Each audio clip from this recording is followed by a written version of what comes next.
the times they are a changin', John. Are they? I don't know. Maybe they are for me, because I feel like we're transitioning out of the epic foreverness of a Texas summer into fall finally, and AKA Texas not as hot summer. Right, yeah, summer 2.0. But that means even though the seasons may change, there is no change to the Rage Select podcast every Sunday right here on Rage Select. And as mentioned, I am Jeff. I'm John, but do you know what else doesn't change? What's that? War. War never changes. No. Solid Snake says that war has totally changed. No, war never changes. David Hayter and Ron Perlman. Ron Perlman told me the war never changes. What? I believe Ron Perlman. Yeah.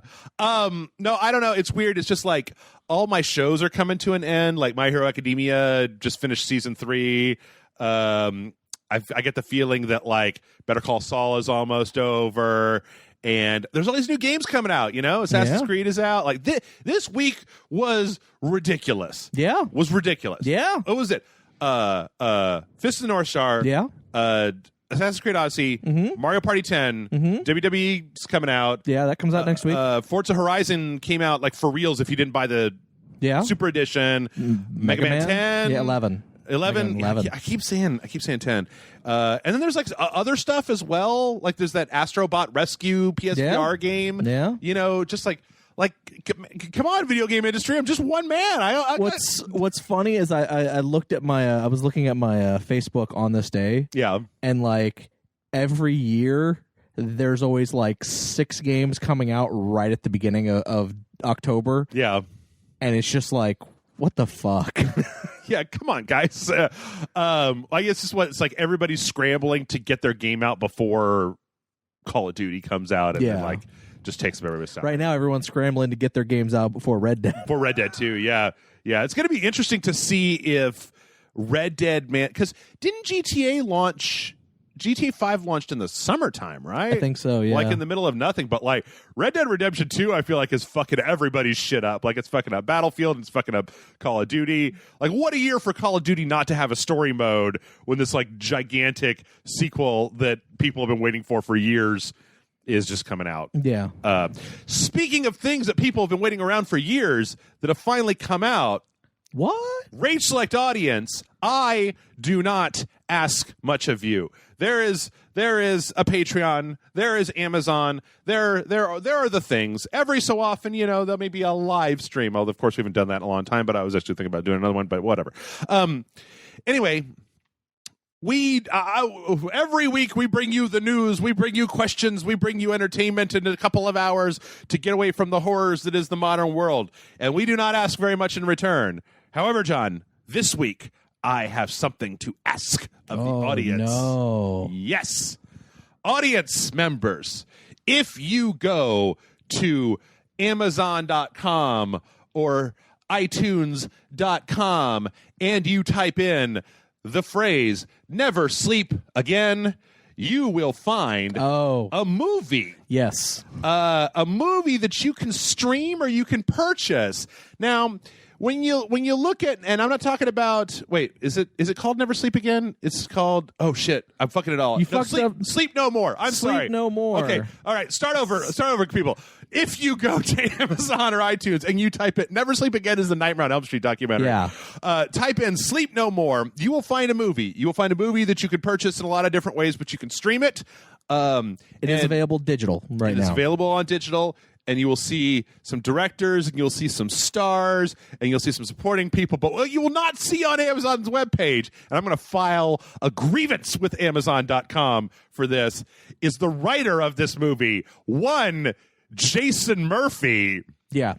He wouldn't promote it himself, so we have to do it for him. He's a modest man, Jason Murphy. He does not like to do self-promotion. He's a modest man to a fault. So here's the thing. But we like him enough that we'll advertise for him.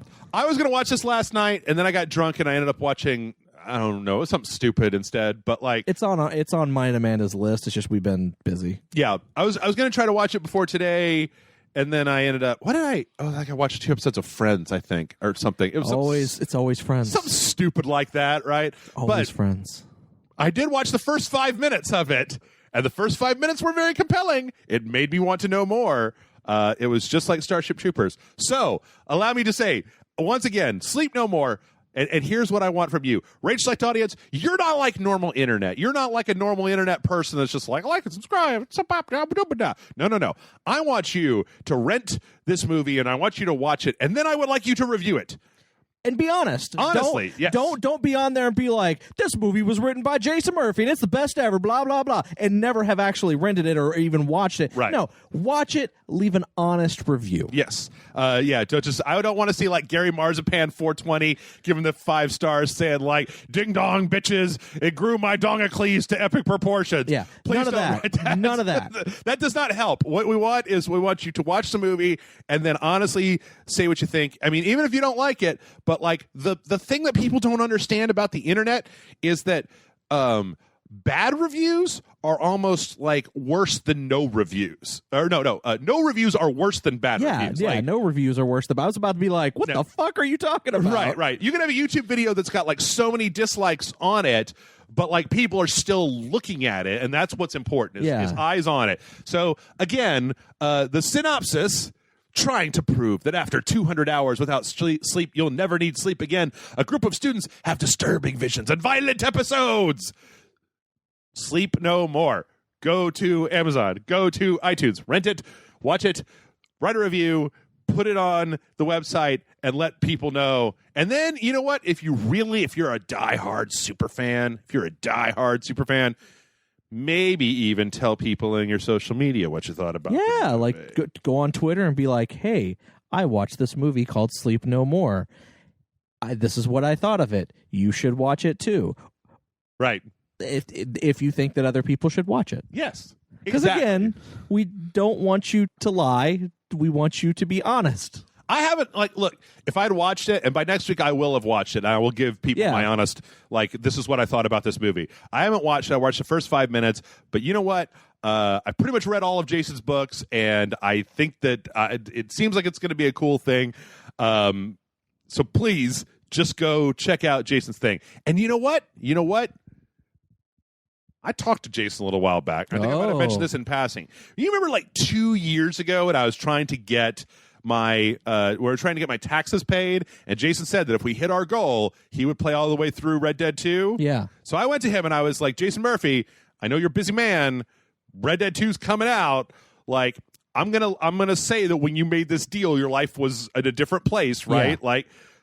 What do you think? And he was like, nope, I'm down. I committed. I gave my word. Do it. I'm going to follow through. So you know what? Starting at the end of this month, every Sunday, you're going to have fucking the Western Fiasco starring Jason Murphy and whatever name we come up with for whoever this new person is. So if you guys, show your appreciation by going and watching this movie and then honestly say what you think. Yes, don't lie. I'm not asking you to be like, no, it's the greatest. You got to go say it's the greatest. Just watch it and say what you think about it. Yeah. Rate it with Amazon has a star rating system. Rate it with however many stars you think it deserves. Yep. And I'm sure not only would Jason, but the people who actually made the movie and everybody would actually be really ecstatic to get a bunch of reviews, even maybe if they're not favorable, whatever, but as long as you're being honest. Yep. So do that. Also, there's a new trailer this week for that Spider-Man into the Spider-Verse thing. Yes, that movie is awesome. I don't want to see another trailer after that. I just want to fucking watch the movie. Hot fucking damn, does it ever look good. I love the way that they're dropping frames in this trailer. That they're kind of making it look stop animated. What I really like about it, though, John, is, I feel like when you go back and watch the Spider-Man, go watch any of the Spider-Man movies, right? The 3 and then the 2, right? Is that it's always Spider-Man versus Doc Ock, Spider-Man versus Venom, Spider-Man versus the Green Goblin, Spider-Man versus Electro. Spider-Man cries with Sandman. Right. And in this one, I'm looking at this trailer and I'm like, this is 8 Spider-Men, and then there's I don't even know what the fuck is going on, and because I don't read the comics, so I don't know anything about Spider-Gwen or like Spider-Man Noir. They always show up in stuff, but I don't know anything about them because they've never been in the movies. Yeah. And I stopped reading comics like a decade ago, 2 decades ago, maybe a decade and a half. So I'm really excited because this is a bunch of stuff that Spider-Man fans always talk about, and I've got no fucking clue what it is. Spider-Man Noir. No, this looks really great because you got a Peter Parker who is clearly been around for a while. Like he's filthy hobo. Like he's not like young. Like he's an adult. Yeah. What I really like is that at the very beginning he's kind of like humble bragging, like, "Look, I'm a comic book. I'm a breakfast cereal. I've even got my own Christmas album." Yeah. I actually paused and looked at all the titles. Like one of them is "Spidey, It's Cold Outside." And I just I'm imagining that song rewritten for Spider-Man, and I'm like, I need this. Why is this Christmas album not an actual thing? Yeah. I want this in my life. But no, I think it looks great. I love the style of it. I love the fact that when they're in one of the scenes where Peter and Miles are web swinging, that it actually the word "thwip" is actually appearing on the screen when they're web swinging. Oh yeah, like it's actually like it's style. Like I love the style of it. Yep. So this is something I'm really. It's just, I feel like I've seen a shitload of like Spider-Man movies and cartoons and TV shows and video games and whatnot, where it's just like, oh, it's just Spider-Man doing a thing. And we just are paused on one frame and you could see just like the dots overlay that you'll see from time to time where it's like the comic book printing process, right? That's just been as a texture added into it. The dots, yeah. And then like the when Gwen Stacy, they've got her playing the drums, and she's a drummer. She's the drummer for a punk rock band called the Mary Janes. Okay, and I mean everything about this just kind of looks cool. Like it has a style to it that I love. That Spider-Man Noir is Nick Cage. Is it? It's voiced by Nick Cage. Yeah, okay. He's and then Spider-Ham is voiced by oh fuck, why can't I think of his name all of a sudden? I don't know. I love the actor that's playing Spider-Ham. I can't think of his name all of a sudden, but he's done a lot of fun. Is this going to be in theaters? Yeah, this is a full-on theater like thing. They're giving this the full theatrical release and everything, and I'm excited for it because of that. Like, yeah, looks great. Looks great. I mean, even if you're not a Spider-Man, I feel like this is like Matt Frank and I have talked from time to time about like, oh man, what a time is it to be a Godzilla fan? You've got like a Japanese Godzilla franchise, an American Godzilla franchise, a Netflix Godzilla franchise, and I'm like, wow, what a time is it to be a Spider-Man fan? I mean, like you've got like arguably the best Spider-Man game that's ever existed. Yeah, you've got this animated movie. You've got the Spider-Man Homecoming and the upcoming Spider-Man Far From Home. Right. You've got I mean, like it's fucking great. Like I'm excited. I'm ecstatic. I'm a huge Spider-Man dork. So I'm really excited for. I'm trying to find out Spider-Man. John Mulaney. John Mulaney, thank you. That's who it is. Yeah, I like John Mulaney. Spider-Ham. Yeah, so that's cool. Let's see. Our news is going to be a little bit brief this week just because not a shitload happened. Before we jump in, John, have you seen anything good recently? I watched Ant-Man and the Wasp. I didn't like it all that much. I watched 3 horror movies. Okay. I don't know if Amanda talked to you about them in any of the videos that she recorded with you. Yeah. But they're by the same director-writer duo. Okay. The biggest one that most people would know is their most recent one called The Endless. Yeah. Which is really good. I really enjoyed The Endless. Is that the one that's on Netflix? Yes. Okay. Yeah. But they did 2 previous movies, one of which The Endless is technically a sequel to. Okay. Which is called Relentless. I hate the names of these movies, by the way. The first one is called Relentless. Yeah. And then the second one is called Spring. Okay. Spring has nothing to do with these other 2 movies. It's kind of interesting because it's very much in that same vein of you almost wonder, it's like, how hard did Guillermo del Toro push this idea on you guys? Because the idea is it's about a guy who falls in love with a girl who turns out to have she may be supernaturally inclined, and it's kind of a love story. Okay. But it's they do this weird thing where it's like their movies have a very hardcore nudity indie feel, like an indie picture feel. Like they feel like they're like really super independent, low budget, but not low budget in a bad way. Like kind of almost artistic in a way. Okay. Indie films, and then they suddenly become horror movies. But like not like full on like, you know, we're gonna kill you, you know, like being horror, but it's like uneasiness and like just feeling like something's about to happen and creepy stuff happening and stuff like that. Like it's really well done. I don't want to, outside of Spring, which I do think people should watch because I think that was probably my favorite of all three. I do think people should. I know Relentless and Spring are on Shudder. Okay. So if you have Shudder, you can watch those on there, and then The Endless is on Netflix. Okay. And I would watch them.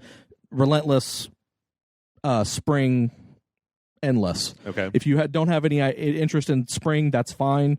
But if you're gonna if you have any interest in watching The Endless, watch Relentless first. Okay.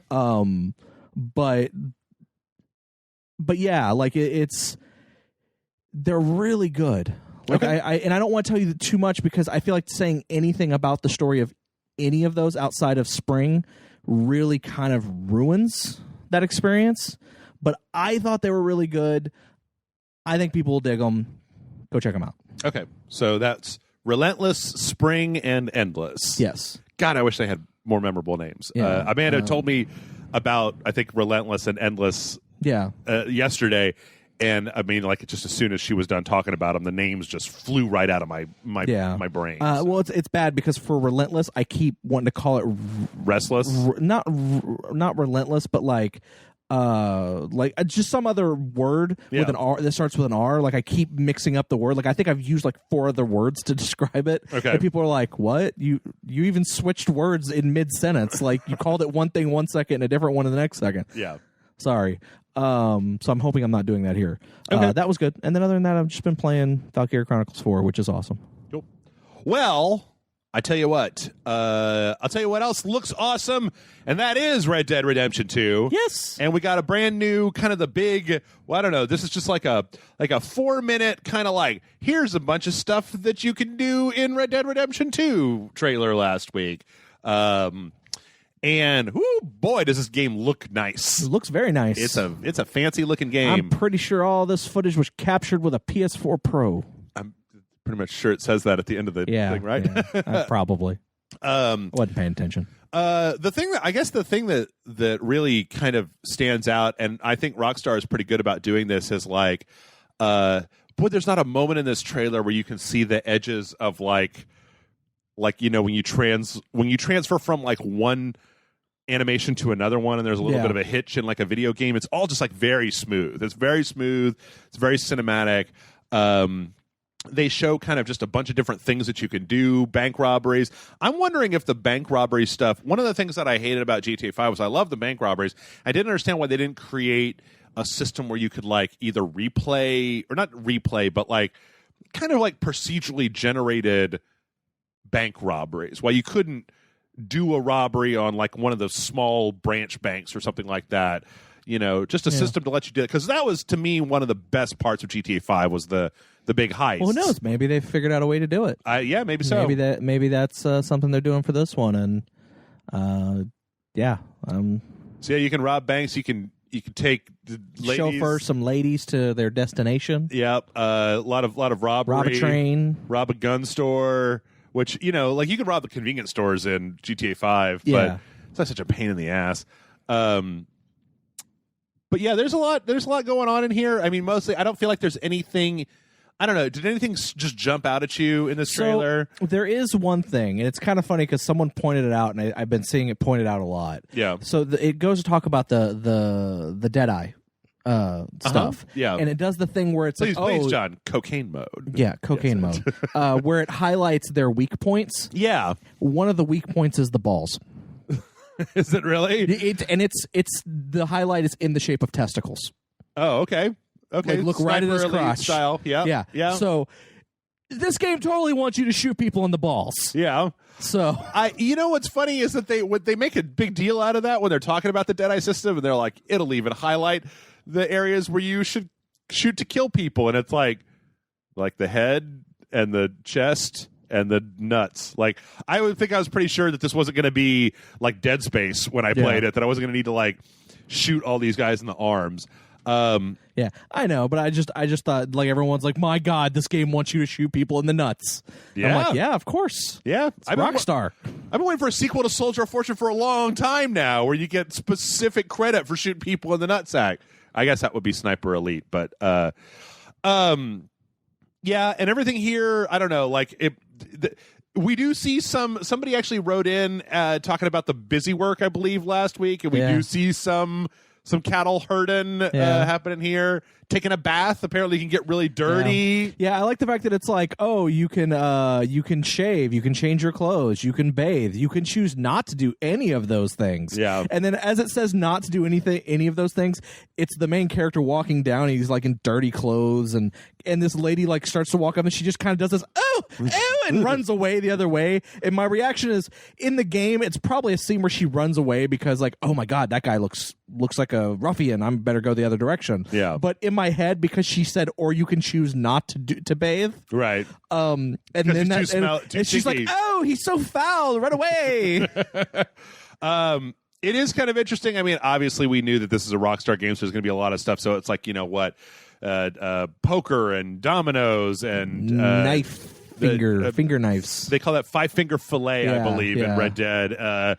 Like a lot of stuff where it's like, okay, I mean, because you remember like GTA 5 had like a pretty decent tennis game and a fully functional golf game in it, and it was go like, see a show in this too. So yeah, but it was still like, why would I want to do that when I could be out there fucking yeehaw, like shooting people and doing stuff? Hey, right? I actually enjoyed GTA 4 going to see like Ricky Gervais do stand up. Was that 4 or was that 5? No, that was 4. Oh, that was 4 because you took the dates, right? Yeah. And Cat Williams. Cat Williams is the other one. Yeah, Ricky Gervais and Cat Williams. And they're going to be in this game too, I hear. Oh, are they? Just Ricky Gervais in the Old West, like, oh, everything stinks around here. No, I don't know. Yeah, the thing that was most interesting to me was the confirmation that you're going to be able to play it all in first person as well. Yeah. Because Grand Theft Auto 5 in first person is really a different game than Grand Theft Auto 5 in third person. Yeah. Especially driving, because when you're going a zillion miles an hour in first person, that's like, I don't know, it's just more dynamic than seeing the car kind of from a distance. And while also not talked about in this, I know that they talked about that the online mode will not be at launch of the game. It'll be coming later. Yeah. And we talked about that. Did we not talk about that? We might have been on a previous episode or something. One that I had Michael on for, but like, that it's going to be like GTA 5, where it's going to launch and then in like January the wording of it's still weird, where it sounds like it's going to be sold on its own, but it's not. Yeah, I think it's just going to be, they're trying to just launch this, and then once that's done, you know, kind of see what happens. But, in any case, I haven't seen anything yet that makes me think that this game is going to be anything but fantastic. Yeah, like, no, everything about it looks good. You know, to date, I've liked all of Rockstar's open world games, even though over time I kind of soured a little bit on LA Noire, but like, I don't really consider that to be. They may have published that, but Team they Bondi, didn't. but you know, Grand Theft Auto 5, I wasn't into the online, but I was super into the single player storyline, and this looks like it's going to be just another fucking rip roaring.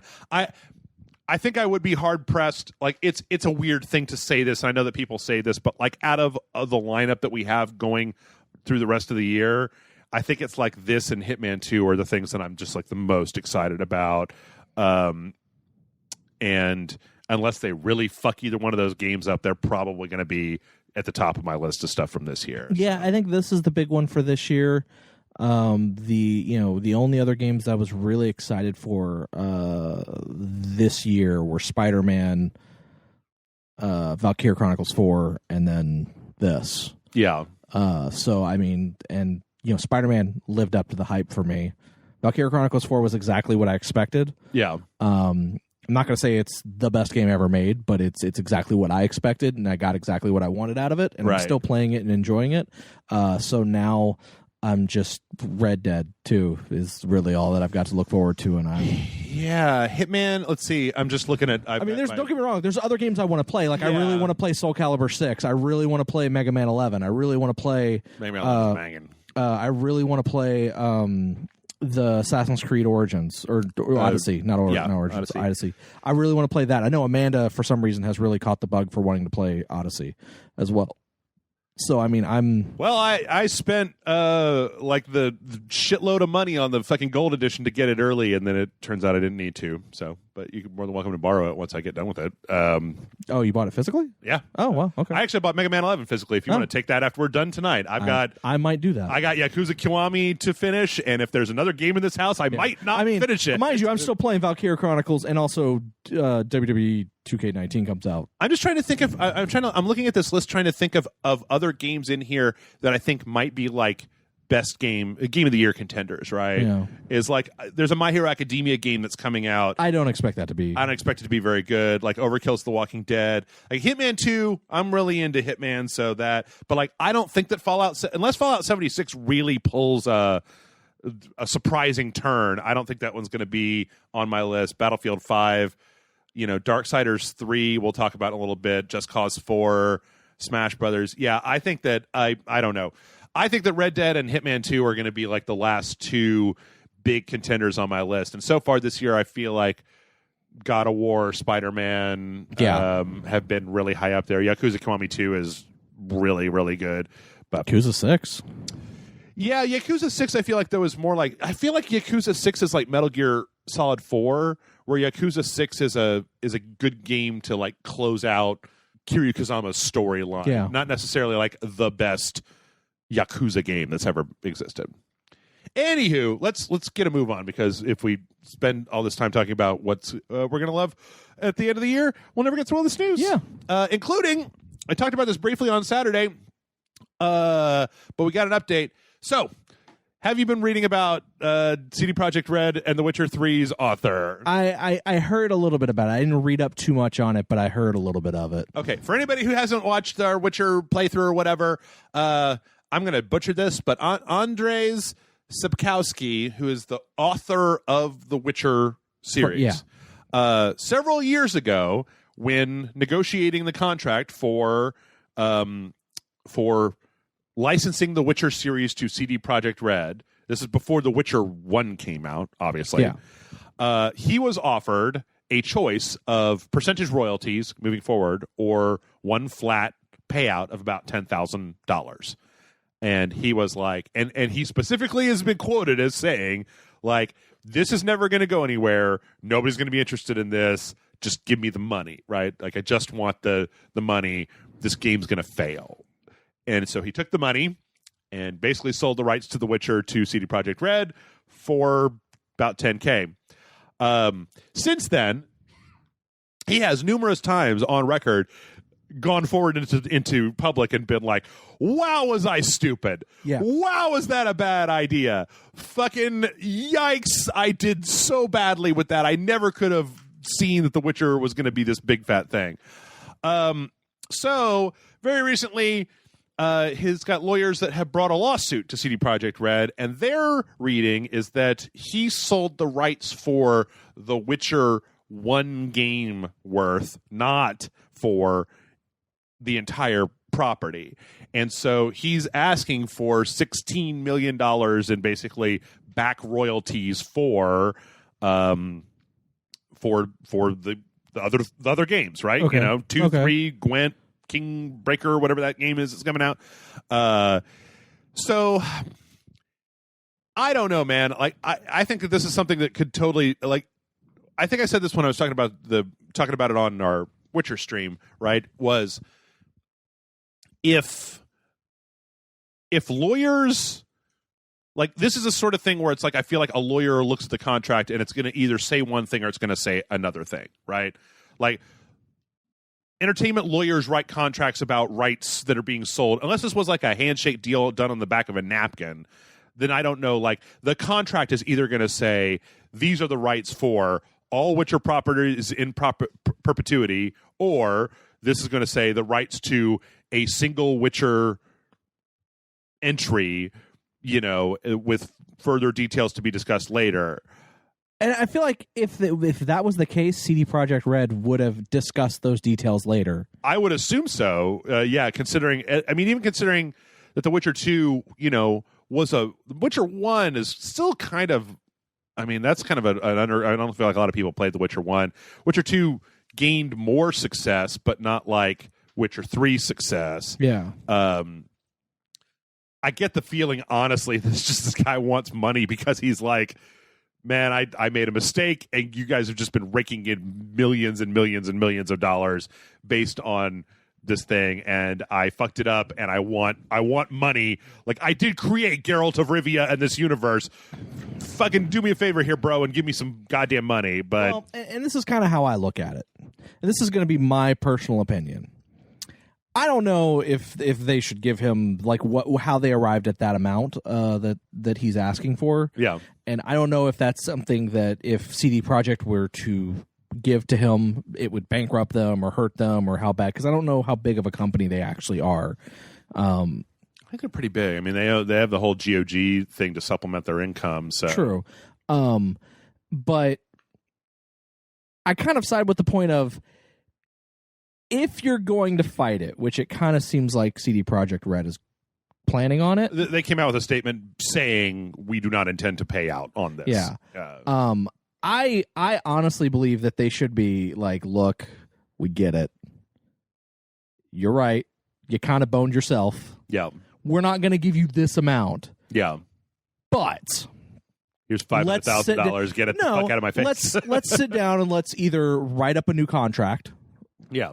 Or, that encompasses anything that's released in the future. Yeah. Which could also still bone him because they may not be planning on doing anything else in the future outside of what's already been announced. Yeah.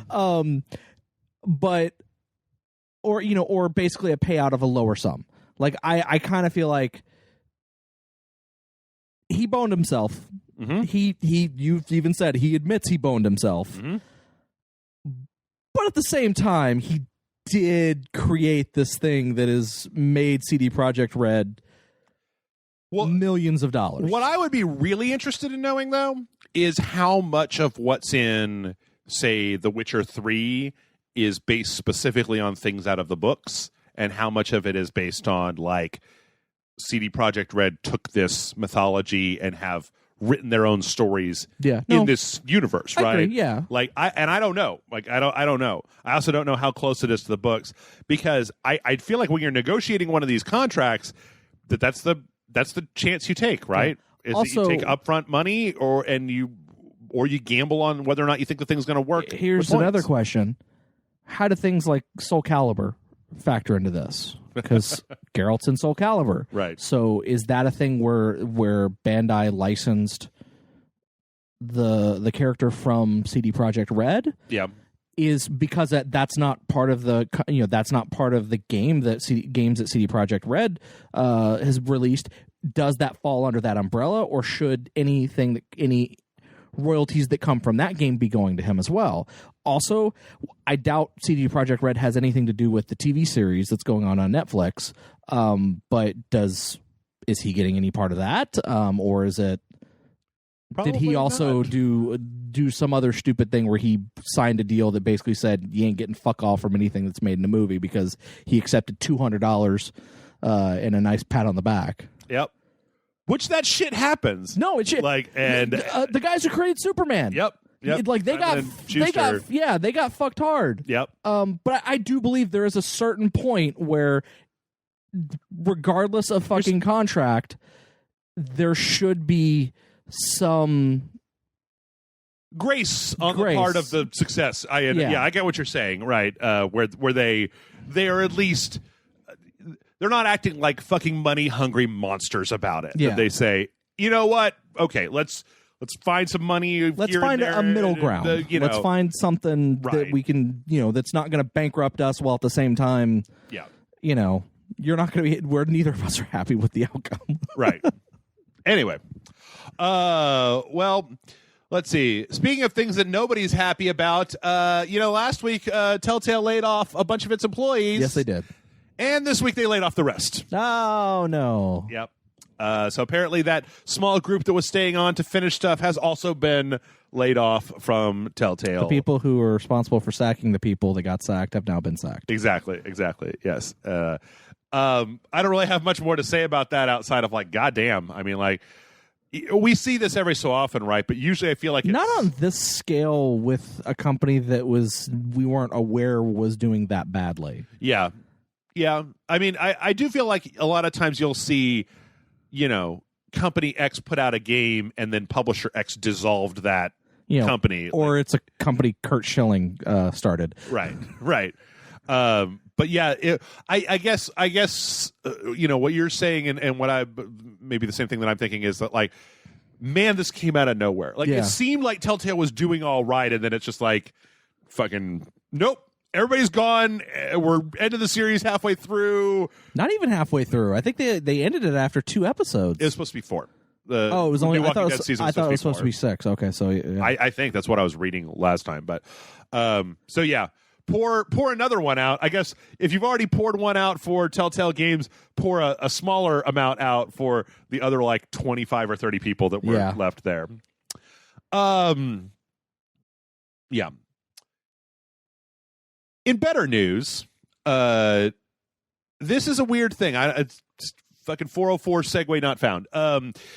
So Google is doing a thing, right? They are doing a test starting October 5th with Assassin's Creed Odyssey, where they are attempting to do the whole streaming PlayStation Now, Gaikai, on live type of thing, specifically in a Google Chrome browser, where you can play Assassin's Creed Odyssey, 1080p, 60 frames per second, streaming over Google's network as a test to see if they can make this happen. And this is apparently, there's been some rumblings about how the next Chromecast might have Bluetooth in it, so you can hook a controller up to it. And apparently it seems like Google might be stepping their pinky toe into the possibility of video games. Personally, I love this idea. I love the idea of streaming your game Netflix style with a controller input. If you can get it to work without lag. Yeah. That's the main thing. And I've played some streaming services, and I would say it's not so much lag, it's latency. Yeah. But it's so minuscule on some of the things that I've experienced. I played the Batman Arkham game, the first Batman Arkham Knight, or not Arkham Knight, Arkham Asylum. Right. I played that 100% streaming on a streaming service, 100%. And I don't feel like I lost anything by playing it. I don't feel like there was, but if I was actually tasked with sitting down and thinking about it, there was maybe a small, half a millisecond delay between inputs, right? Which your average person is not going to notice, and it works fine. I do feel like there are areas of the U.S. that won't fly because they just don't have the internet infrastructure for. Yes. And that's actually been the biggest hurdle for this. I mean, hell, this same game, Assassin's Creed Odyssey, is going to be streaming on the fucking Switch in Japan. Okay. Like Resident Evil 7? Yeah. They're going to be doing with that they're streaming this on that in Japan. People can buy it on the Switch streaming. I need to check, because the last time that I tried PlayStation Now, it was there was just enough of an input lag to make me feel disconnected from the game. Yeah, and I can understand that. Seemed like even if it's just a very small amount, I felt like what was happening on the screen was just a little bit behind what was happening with my hands, and suddenly it broke that trance. It broke that connection between you and the screen, right? But I get that. I'll be interested. I mean, I'm definitely going to want to take a look at this, and I think that because, again, as I've said a gajillion times before, I want this shit to work because it means that we can stop having boxes. if the lag problem can get sorted out, it means that the hardware sitting in my PlayStation 4 is irrelevant. It means that I can play Assassin's Creed Odyssey on a fucking tablet hooked up to a TV, because you don't have to have the graphical fidelity to be able to render that stuff, because it's all happening somewhere else. There is a downside to it. Yeah. You don't own it. That's true, but even if they're probably going to try to charge you full price for it to play it, but you don't own it. And if it goes away, sucks for you. We'll see about that. I feel that if they do come into the streaming stuff, if they want you to pay $60, that it better be there better be some assurances, basically, that it better not be like, if I have to spend $60 on a streaming version of Assassin's Creed Odyssey, there should be no way that it can expire. And if it can, then I'm more likely to do a monthly charge for it than I would the other way around. Because I don't know. I mean, paying $60 and then if you ever cancel your service. Well, that's all I'm saying. It's like that's the only real downside with if the industry went to a full 100% streaming, is that you wouldn't own anything. Right. Like it would, if you think that they're going to not charge you $60 to be able to stream that game unless you're doing some type of subscription service, you've got another thing coming. Well, yeah, but if they do that, I think they're going to have a hard time making the point of you have to pay us $60 to stream Assassin's Creed Odyssey, and also we'll take it away from you whenever we feel like it. I guess the question becomes, how is that maybe different from digitally purchasing something already on a console or on Steam or whatnot? Steam could just, they don't, but technically they could probably just take away anything they want if they wanted to. Yeah. But they don't, because breaking that trust between the consumer and the outside of the publisher. demo for a PT, but yeah. I blame Konami for that shit more than anybody else.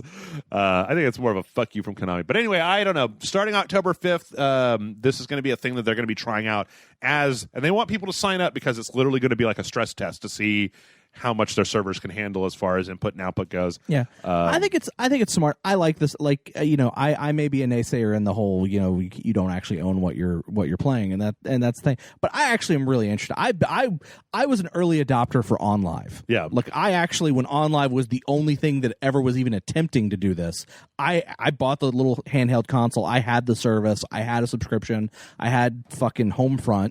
I actually bought Homefront for like $50 through there, pre-ordered, because I got it with it by pre-ordering it. I got the console to hook to your TV for free. Yeah.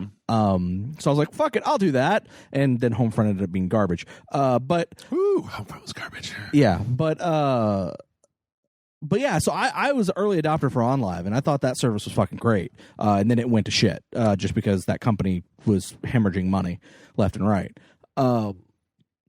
But so I've been really excited that Sony was getting into it, that for a while GameFly was getting into it, even though they sold that portion of the company to another company. And I'm interested to see what that company does with it. Yeah. Because I have no fucking clue what they're going to do with it, because they haven't really announced anything. EA, which they're probably just going to fold it into Origins or Yeah, I don't know. It would be nice. It would be nice. I'm more of a fan of having a subscription service that's able to follow me between a bunch of different devices that can stream stuff everywhere. Mostly because the allure of physically owning a game has become, the longer that I've been a gamer, the less interested I am in these. Especially considering they have huge day one patches. I will say the biggest hurdle that this service will have is online multiplayer, because most online services, even OnLive, turned off the online multiplayer. If you launch the game, there is no online multiplayer because they can't do it. Right. because it now has to send this video and you're sending inputs and it's sending video back, but now it also has to communicate with another server that has to communicate with a bunch of other people. For online, that's a whole nother mess. Like that's going to be the biggest hurdle for this. Is online multiplayer. Like not only do they have to get the single player right, they have to really nail the online multiplayer to make it worth it for people. Like I'm pretty sure, I could be wrong, and I'm sure I've never used the service, so I don't know, but I wouldn't be surprised if the games that are available for the PS Now streaming or whatever don't have online multiplayer. I don't know. I've never actually tried. I've never actually used it, so I don't know. And feel free to comment in this comments to let me know. I'm curious. Yeah. But that stuff totally interests me. New technology always interests me like this, like stuff like this, stuff to make it better. I do have my reservations, having been with this for looking. I just feel weird because, like I said, I was there when early adopter for On Live, and that was like 10 years ago, if not maybe more than that. And it's just like, holy fuck. We're only just now getting to the point where it's becoming a thing. Like, I thought this thing would have become a thing much sooner. Yeah. Well, I think that you need somebody, like, I feel that Sony did it as 2003 founded. I don't know when they actually put out the thing, but... yeah, that sounds about right. That you need somebody with a real desire to make it work. Like, I feel like Sony launched it as their answer to backwards compatibility, and then just kind of like, all right, that's over there now, right? Like, yeah, so I think that it would be interesting to see Google have a stake in it, because if they can make it work, then they can sell it to you. Then they can through make the money. Chromecast and through Google Fiber. Right. Yeah. So the idea of having somebody who has a company like Google that has a technology background working at it, I don't know. It's exciting to me. Anyway, speaking of technologies that seemed like the future, but maybe today, you may be able to change your screen name on the PlayStation Network pretty soon. The future of tomorrow, of yesterday, today. That's right. Which... I've always wondered why people make such a big deal out of this, and then I remember that not everybody has a company XX name. Chronic XX Right. 69 lol really regrets his name. That some of these folks made their screen names on the PlayStation 3 like years when they were ago. Young teenagers, and 13 and 4. Now they're grown up, maybe have kids. They're like, Daddy, what does Ballsack 69 Chronic mean? Right. Apparently this is going to be happening, though, pretty soon. So, I don't know. Look forward to that. Yeah. It's a lot of companies are saying it's coming. Yeah. So... speaking of things that are happening in the real world, the Seattle Police Department has now set up an interesting solution to swatting. Where if you are a streamer, you can essentially register your address with the police as a thing where, like, if there's a complaint called in, they will come, but they know apparently not to just instantaneously be aggressive about it. Like, it's interesting. Apparently it'll be a thing where they know not to kick your door down, throw a bunch of smoke grenades in, and fucking get right down the ground, kind of thing. If you register with them and you're like, look, this could happen. I stream all the time. Please don't kick my door down and shoot my dog. I think it's kind of fucked up that we have to have this thing where you have to tell the police, please do not kick down my door and shoot my dog. I don't stream anymore, but if the Austin Police Department had that, I feel like I would just register with it just cause. Yeah. Like, I don't really want you to ever kick down my door, APD. But great. I feel like swatting has only been a thing for a decade and a half now, and I kind of was surprised that it's still going on. One local police department finally did something. Yeah. Anything? Yep. Sorry, I should have filed all this as these last few stories have all been kind of filed under like games in the real world. But apparently, this is just kind of a funny one. There's a hockey team, the Vancouver Canucks, yes, that have banned Fortnite on the tour bus and on their on the road. No more Fortnite. No more Fortnite for you Canucks, because apparently their team captain, leader, what do you call it, hockey man? Yeah, captain. Head hockeyman was like, everybody was just playing Fortnite and they wouldn't talk to each other, and that's bad because we're a team. Now we gotta But maybe they were a team in Fortnite. we gotta sit at the table and look at each other and talk to each other. No more of this fucking Fortnite. There's a quote at the bottom. Okay. In my opinion, there's better ways to spend time on the road, whether it's hanging with the guys in the room or going to a movie with the guys. There's a lot of cool cities we visit, and to be cooped up in your room all night playing Fortnite is a waste of your time. Hopefully a lot of parents and little kids are listening right now. I don't play it, nor will I ever. Oh, fuck off. Oh, fuck off with that bullshit. Let the fucking Canucks play Fortnite if they want to play fucking Fortnite, all right? Like, just say, hey, guys, we're going to the steak and strip club tonight. Who wants to go? And the ones that don't want to go, make fun. What about good old-fashioned bullying, John? What about making fun of your teammates until they put the switch down and come to the strip club with you? What's wrong with that? Why you got to be calling fucking video games out and pretending like it's the... Of course, I don't know, man. Like, I get reports from time to time of people that they're just like, Fortnite's fucking... Like, the people that are playing Fortnite... It's like that Star Trek episode. Oh yeah, no. With little discs that go in the thing. Yeah, no, it's funny because I saw a thing where someone was like, Fortnite is ruining my kids' lives. It's ruining my family's lives. Oh yeah, and I want to destroy their console. Yeah, like kind of thing. I was just like, holy shit. Yeah. See, what this guy should do is start playing Dark Souls and then make fun of all the Fortnite people because and be like they're a bunch of fucking noobs. Fucking bunch of noobs that don't know how to get good. Oh, I got to shoot a guy in a game with a pickaxe.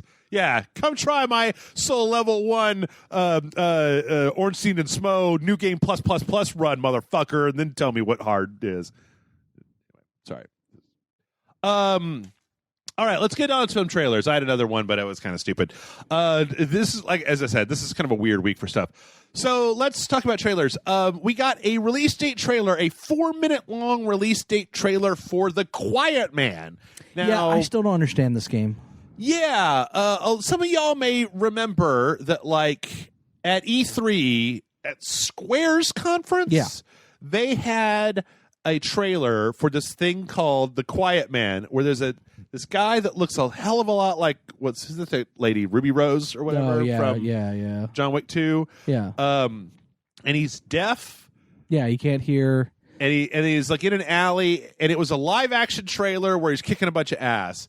And then once the fighting started, it turned into a video game. Right. And apparently that's how the game is. Yeah. Like it transitions from live action to video game. So, okay. As you're playing it. There was like a 30-minute gameplay walkthrough for this game that just like came out a few months ago that I didn't remember anybody talking about. I have a really hard time with this because I'm like, who is this for? Because it hasn't been marketed well at all. No. It looks like the bouncer meets like, what was that, Late Night? Like that FMV game that Brian Salisbury and I played? Like, because it's got all this really kind of lavishly... Night Shift, there we go, yeah. This lavishly produced, like, full motion video. And then just like... But it's almost like because there's full motion video, and then because the gameplay engine is a little bit on the rough side, it really uncanny valleys the game, right? Yeah. No, it does. Because whenever they switch over to the actual game footage, you're like, oh, what are these dolls? What are these walking zombie dolls doing on my screen? It also helps that, like, even with this trailer, it's completely inscrutable. What the fuck is going on? The deaf guy likes this lady that plays piano, and she's gotten kidnapped by a plague mask guy. And then there's the owner of the bar that she plays at or something who's like, and then you have to beat a lot of ass. And then there's like a gang dude that was part of the people that kidnapped her. Like, the whole thing is confusing as fuck, John. Like, yeah, I'd be interested to play it, like, when it comes out, just because it's so weird that I'm interested. Yeah. And at least it's trying something that might be different. I don't know. Yeah. But I agree. I don't know what the fuck it is or what's going on. It doesn't, I mean, like, it's obviously a brawler, right? It's obviously some kind of like third person, just kind of action brawler, and it's set like in New York City, and you're running around and you're doing stuff. But like, I mean, the graphics are ugly. Yeah. Like, it looks kind of like a late PS2 game. I mean, people say that all the time. We're like, oh, it looks like a PlayStation 2 game. And I mean, like, I've looked at PlayStation 2 games, or I don't know. You know what this reminds me of is a mid-tier PS3, middle of that generation game.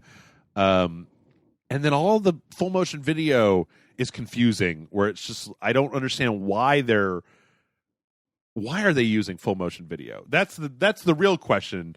It would be like if there was the intro to Red Dead Redemption 2 was like all this weird live action, and then suddenly they just You mean like Resident Evil? Yeah, it didn't work there either. It wasn't really charming at the beginning of Resident Evil, in my opinion. But yeah, I mean, like, the action part of, and the other thing is that the action part of it is so like frenetic and like flips and jumps and doing stuff that it seems divorced from the live action part of it that seems like a regular thing. I will say this. You mentioned that it kind of reminds you of The Bouncer, and I was actually going to say the same thing, and I love that game, so if this is a spiritual successor in some way to that, I'll take it. It also has just been so poorly marketed. It has. It's really poorly marketed. Like, even a lot of this trailer, like, if you were just starting, like, if you saw this on the game trailers list and you started it up, like, within the first 15 seconds, they're showing the same trailer footage that they showed at E3. Yeah. And it's just like, oh, am I watching the same trailer? Not only that, but it's also 4 minutes long, which is not a good trailer length. Like, there's just so much of this that I just don't understand what the fuck is going on. Yeah. I'm interested. If I'm not mistaken, it's supposed to be a budget title. Yeah. Like, it's not supposed to come out as a full $60 game. I think it may be like $30 or $40. Okay. When it comes out. If I remember reading correctly. But I don't know. Like I said, I'm interested in it for that. But like I said, I don't know.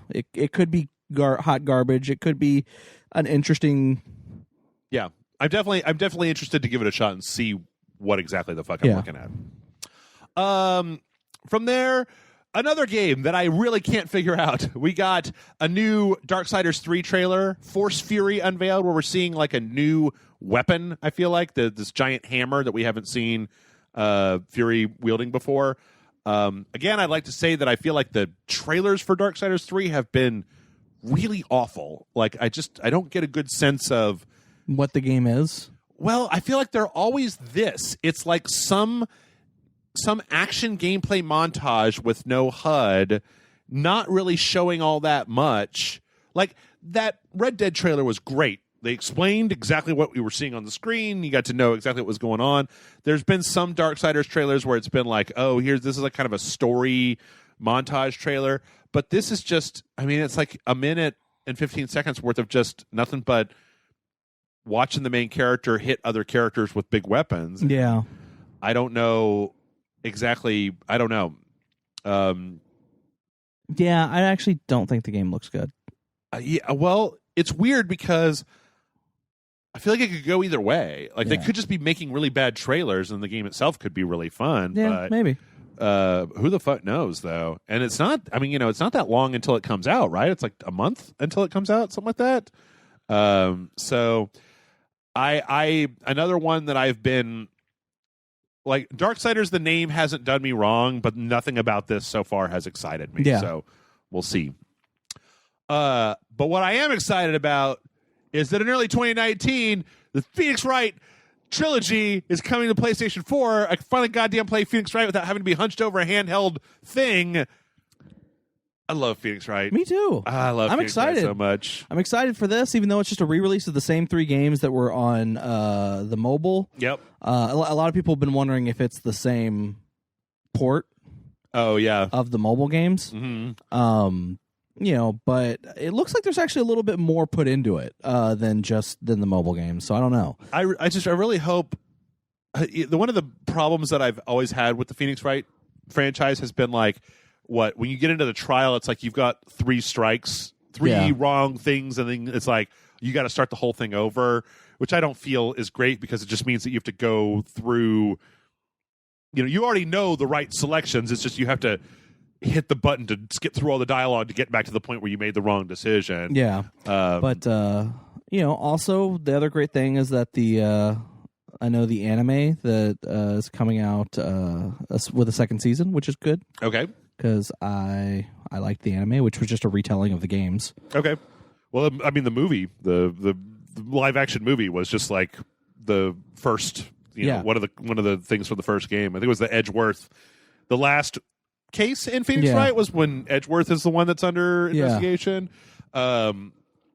Which is good. But yeah, I don't know. We'll have to see how much this is actually going to be, but I love Phoenix Wright. I tell you what I really wish, John, is that they would put Ghost Trick out on consoles, because I love that game. You know what I really wish they'd do? What's that? Is that they would release the Harvey Birdman Attorney at Law game on newer consoles, because that was only on the Wii. And it's basically Phoenix Wright, but with Harvey Birdman? Yeah, with Harvey Birdman. What? It was fucking great. That sounds amazing. And with the fact that they're doing that Harvey Birdman Attorney General special coming up soon. I didn't even know about that. Oh, there's a trailer. You should watch it. It's great. Okay. The plot for it is Phil Kinseben gets blackout drunk and becomes president. And so he makes Harvey Birdman the Attorney General to get him out of it.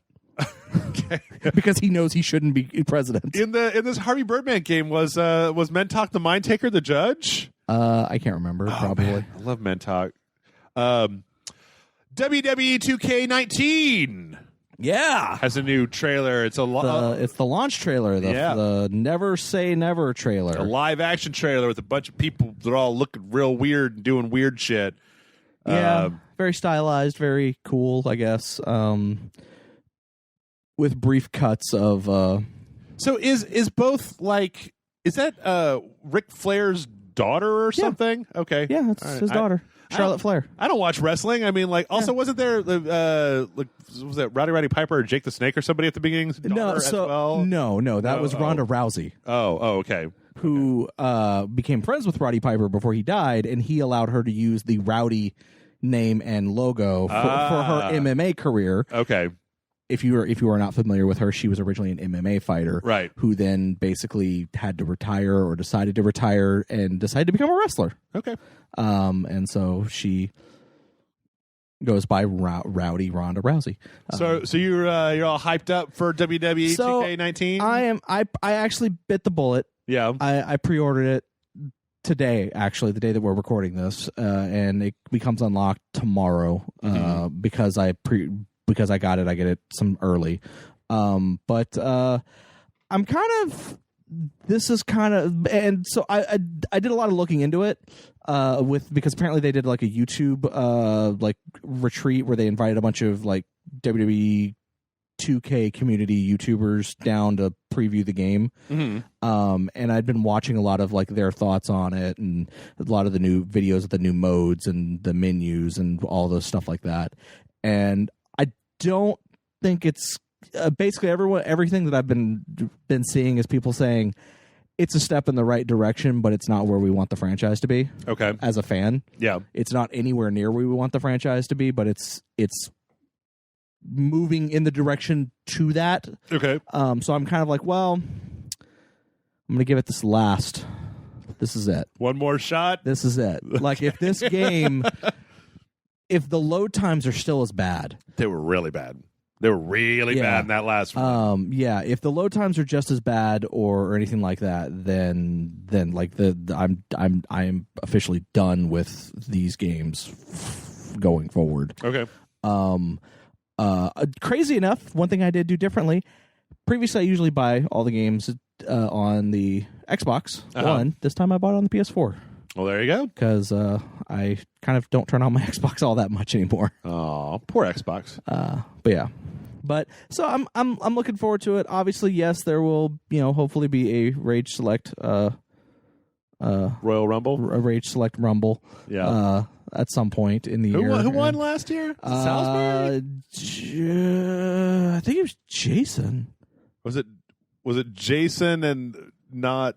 It wasn't Charles St. Charles. Charles St. Charles was the first one. Oh, okay. And then I think Jason won because we only had two, right? Right. Yeah, I think so. Yeah. So it was Charles St. Charles and then it was Jason. Okay. Because the last two people were Jason and Amanda. Oh, all right. Yep. It's all coming back to me now. Yeah. Right on. So we got a couple more things and we're going to take a break. The Room is getting ported over to the Nintendo Switch. Okay. That's pretty amazing. It's going to be out on October 18th. The Room is actually a very fantastic game. Not to be confused with the Tommy Wiseau movie. Not the Time Wiseau movie. This is the Puzzle Box one, Yeah. which really works better if you have touch controls. Like they released it on the PC where you have the mouse, but and like not to be confused with the movie Room with Brie Larson. Brie Larson. No, it is. Yeah. It is not a movie. Yeah, it's not based on the movie. The video game, yes, The Room. If you have never played The Room, Allison and I played it way back in the day on Rage Slate. You go check it out and see what it looks like. I think that these are very charming and fun games, little puzzle boxes that you get to open up and do stuff. No PlayStation experience this year. Really? Yep. Wow. Apparently, Sony doesn't have enough to show right now, so Okay. I can respect that. they put out the stuff that they were going to put out. You know, they said, well, we released Spider-Man, we released God of War. You know, there isn't a lot more that we have ready to show, so no PS experience this year. I can respect that. Yeah, I mean, if Don't you want to waste people's money. you ain't got anything to show, you ain't got anything to show, right? And then before we leave, a couple of quick Overwatch stories. As we all know, Overwatch is Halloween. Halloween Terror start next week. And we got to look at some of the new skins. We got Swamp Monster Doomfist. Yeah, I saw that one. That was pretty cool. And then there's Banshee Moira. Yeah. Yep. Saw that one. That was pretty cool. Haven't seen any of the others, though. Those are the only two I've seen. I think those are the only two that have been like really shown so far. Okay. So, yep.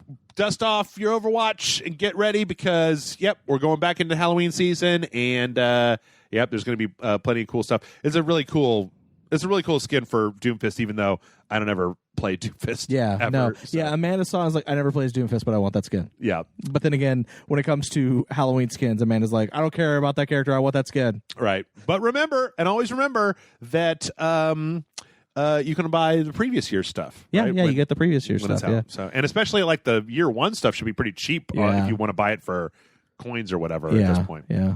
I'll tell you what's not cheap though, and that is this totes floating snowball that was May's little robot. They're putting out pre-orders right now for an actual physical version of the snowball that literally levitates above this little pad, and you can charge your Makes phone. emotes It's in got its little face eye and- stuff. Yeah, Yeah. and That's it's cool. $175. Yeah, dude, they've been okay. They already announced the Nerf guns. They've announced the Diva gun and then the Reaper shotguns. Oh. For Nerf. Yeah. that are coming out sometime in the future. Yeah. They announced a replica of Genji's sword, like Yep, a full-on replica. Yeah, we talked They've about that. announced this. Yep. They announced fucking Lego. Legos. Woo! Fucking Legos. Damn, they are Overwatch. just taking my money away from me. Come on, Blizzard. John's not going to have any money left by the time you're done. I already left your company. Yeah. I kind of like this little robot. Oh yeah, no, the but, robot's cute. I don't like it enough to pay $175. Oh for no, it. unfortunately no. But I'm sure there's someone out there that really loves May, and that Yeah. Yeah. Anyway, we're going to go ahead and take a break. When we come back, we're going to answer some questions, so stick around, and we'll see you in a minute.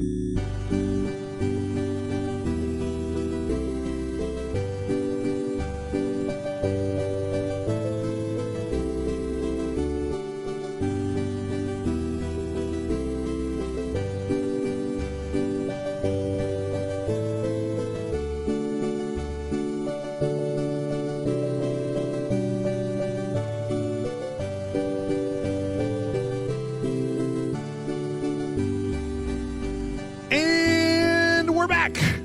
And man, John, I was so close to being able to do a review for Yakuza Kiwami 2 today. Yeah. I'm like a chapter, I think it's like 11 of 14. Everybody knows the last few chapters of a Yakuza game, they just like go like that. But so close. It's so close. Man, probably next week. In any case, mail@ragesight.com is the email address. And our first email this week comes in from Will. And Will writes in and says, "Hello, Jeff and John. Recently, I watched a video on people who are mistakenly cited as experts. The video listed people who, while they may be very knowledgeable and famous, may not know all that much about a particular field. For example, one person listed in the video was Bill Nye, who is also often cited as an expert in reference to meteorology and climate science, even though his degree and work history are in mechanical engineering. This got me thinking about how this pertains to video games, specifically in regards to reviews on YouTube. Many YouTubers are very knowledgeable about different genres of video games, have a lot of valid points to make, even though they have no related degree or work experience in the gaming industry. So my question is, what kind of experience or credentials do you look for in a person, YouTube channel, or website when you are looking at their video game reviews? What kind of experience do they need to have before you consider their opinions as valid? Thanks, Will. So I consider everyone's opinions valid. Me too. Regardless of whether they're reviewing or not. Yes. Because that's how they feel about it. Yes. Now, as far as like a review, like someone who does reviews, I'm like, oh, I'm going to read this person's reviews because I trust it. I don't actually look at like what their history is or like what their degrees were in or anything like that, because I just look at, does it feel like they're giving a well-rounded review, or does it feel like they're just like, I hate this game because frame rate wasn't 60 frames per second. Right. Or is it a thing where they're like, look, this is what I liked about the game. It was really good. This is really good. This was really interesting, but this is terrible. This is bad. Like, are they actually giving critique, like actual, like legitimate, like this is good, this is bad, I didn't like this because of X, right, and not just I hate this because I do. Yes. That's kind of what I look for when I look at reviews, and that's what I hope that I give if I ever do reviews. Right. Is that I'm giving a good critique, giving you enough information to make you kind of decide whether, regardless of whether I liked it or not, whether decide if that's something that you would like or not. Yeah, my relationship with reviews is really weird. Yeah. Like a lot of times I'll use reviews. I don't give a shit about reviews for something like, say, Spider-Man, right? I do not give a shit whether people liked Spider-Man or didn't like Spider-Man. I liked Spider-Man, right? Yeah. So like if some critic is like, well, blah, blah, blah, blah, I don't care. Like there was that whole thing with Spider-Man where it was like people were getting bent out of shape because they were comparing like the one E3 scene to another. It was called Puddlegate, right? Yeah. Where there was all the puddles. Well, the funny is that wasn't reviewers. That was just people online. Right, exactly. So when it comes to reviewers, a lot of times what I will do, a lot of times the way that I use reviews is whether to try and figure out whether we are going to, I try to use a review to decide sometimes on like the variable slots on Rage Select, right? So like, trying to figure out what we're going to put on like a Friday or a Sunday video, right? Or a Patreon video. So when it comes to all reviews in that case, the major thing that I do is look at exactly what you're talking about, which is what the criteria is. Steam, for example, can be just like a shit show. Oh, I don't ever look at Steam reviews. Right. Well, like the problem that I have is that Steam tends to surface games now on the new tab, right? The first thing that you get on Steam is popular new games, and it's based on kind of average user review score. Yeah. So like if a thing comes up and it seems interesting but it has mixed, then I'll usually go to the reviews and look at just what the negative reviews say. I usually don't care about positive reviews. Like positive reviews, they always say kind of the same thing. Oh, I liked it. Oh, the graphics were great. Oh, the writing was great. Oh, the music was great. Oh, whatever. They're telling you good stuff. I want to know specifically like what people are counting off for bad reviews. Like on Steam, like you said, a lot of times a bad review will be like, there was no FOV slider, thumbs down. And that's the lot of it. It's like, well, that doesn't tell me anything about music or whatnot. On the flip side of that, I feel like a lot of times I'll go to Metacritic and go to the lower scores on Metacritic. Yeah. And a lot of times if you read those reviews, like those critic reviews on Metacritic, you'll find out that some of the lower scores are based on like, this person wanted a different video game. Yeah. Like they're judging it poorly because it wasn't the game that they thought that it should be, not based on what it actually is. Yeah. And so in a lot of ways I can I can disregard that. I can basically say like, okay, well, sounds like the things that are appealing are things that I would really like, and it sounds like the things that people don't like are things that I don't really give a shit about. But as far as like actual honest to God, like, Will, I don't think that a person has to say be a video game developer to have an opinion that I care about a video game. Yeah. I mean, when I first started doing all this stuff, my influences were Jeff Gerstmann and Ryan Davis over at GameStop. I guess they'd made Giant Bomb by the time that GameSpot. Yeah, Jesus. I think they worked down at the local game store in the mall. Yeah, and then they left and started Giant Bomb, and then GameSpot bought Giant Bomb, and So, but that was mostly because like I had read a bunch of their reviews, and I figured, my interest lined up pretty well with their interest. Whereas like I just don't feel that you have to have a knowledge of how the video game production process happens in order to have an opinion about whether you thought Spider-Man was any good or not, right? Yeah. Like I don't even think that you need to be a person who's played a shitload of games to say whether you liked Spider-Man or not with any real degree of credibility, right? Yeah. Your credibility is in question because you don't play a lot of video games. Like I see that a lot online where people get real. What's the whole Cuphead thing where the guy couldn't get through the tutorial on Cuphead? And that whole people like you were clearly playing it wrong, right? I don't know. I mean, like games aren't like movies, right? Yeah. Like I keep trying to nail this topic down. Watching movies requires, okay, listen, it's nice to have a knowledge of the history of cinema, the way that some degree of familiarity with the way that movies are made. If you really want to get into it and you want to be a better reviewer, looking at things like the way that the lighting or the scene or the use of color, blah, blah, blah. We talked about color last week, right? A whole lot. But the skill of watching a movie is sitting and watching a movie, right? Like you can watch a movie critically, but you're mostly sitting there. Whereas you consider all of the different skills involved with playing video games. Some video games require reflexes. Some require more thoughtful strategy. Some require like endurance, right? Like a 90-hour RPG requires that you have the patience to get in and, dig through all that content that's there. Like there are a lot of different disciplines that are required for video games. But at the end of the day, I still just feel that everybody's entitled to their opinion. Yeah. I will say I mean he brought up like YouTube, like what YouTube reviewers do you I actually don't watch YouTube reviews very often. I don't like either. I will watch videos of people like giving their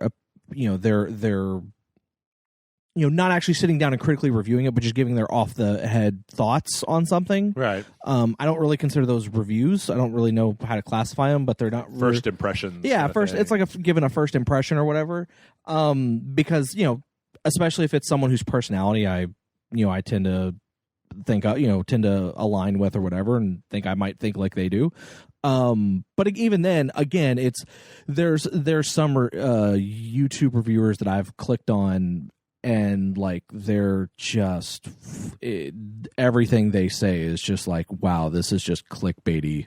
Right. Like you've already got the click. Now you're just saying these things to weave a narrative that will keep people to continue watching and either piss them off or make them really happy that you're saying what they're saying. Like it's very clear that you're doing this. Yeah. That you're writing your review and doing your review in an effort to do that. Like there was Far Cry 5, I think, is where I kind of went, you can all go fuck yourselves as far as YouTube goes.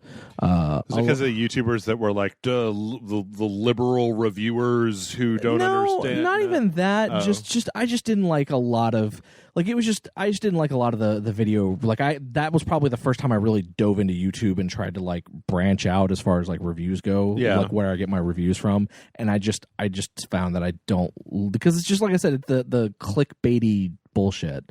Like this game's terrible because and I'm going to explain all these things that it's like, well, that's not really the experience that I had when I played the game. What are you talking about? That's also another thing is that, like, when you watch a movie and when I watch a movie, we're watching the same thing. But when you play a game, when I play a game, we could be playing completely differently. Like, Divinity Original Sin 2 has 5 protagonists and a number of different ways to solve every single puzzle. You could play that game and have an entirely different, like, experience than what I had when I played the game, right? And, and also there's some other factors that factor into it. But, I mean, typically when I look at reviews, and this is kind of a thing, like, if it's a game that I know I'm going to buy, like you said, like Spider-Man. Right. Or even Valkyria Chronicles 4. Right. Like, I know that game's not going to be the best reviewed game ever in the history of mankind. Yeah. But I was going to buy it before a review even hit the internet. Right. Like, I already knew I was going to buy that game. And when I did finally read a review, it wasn't because it actually had nothing to do with the actual review or the score of the review. It was just more of, I was curious about that specific reviewer's opinion. Mm-hmm. And I wanted to know kind of like, oh, well, where does this person fall? Like, even there was an article, it wasn't even really a review, but it was an interesting article about Valkyria Chronicles 4 that I thought on Polygon, where a guy was like, I played Valkyria Chronicles 4.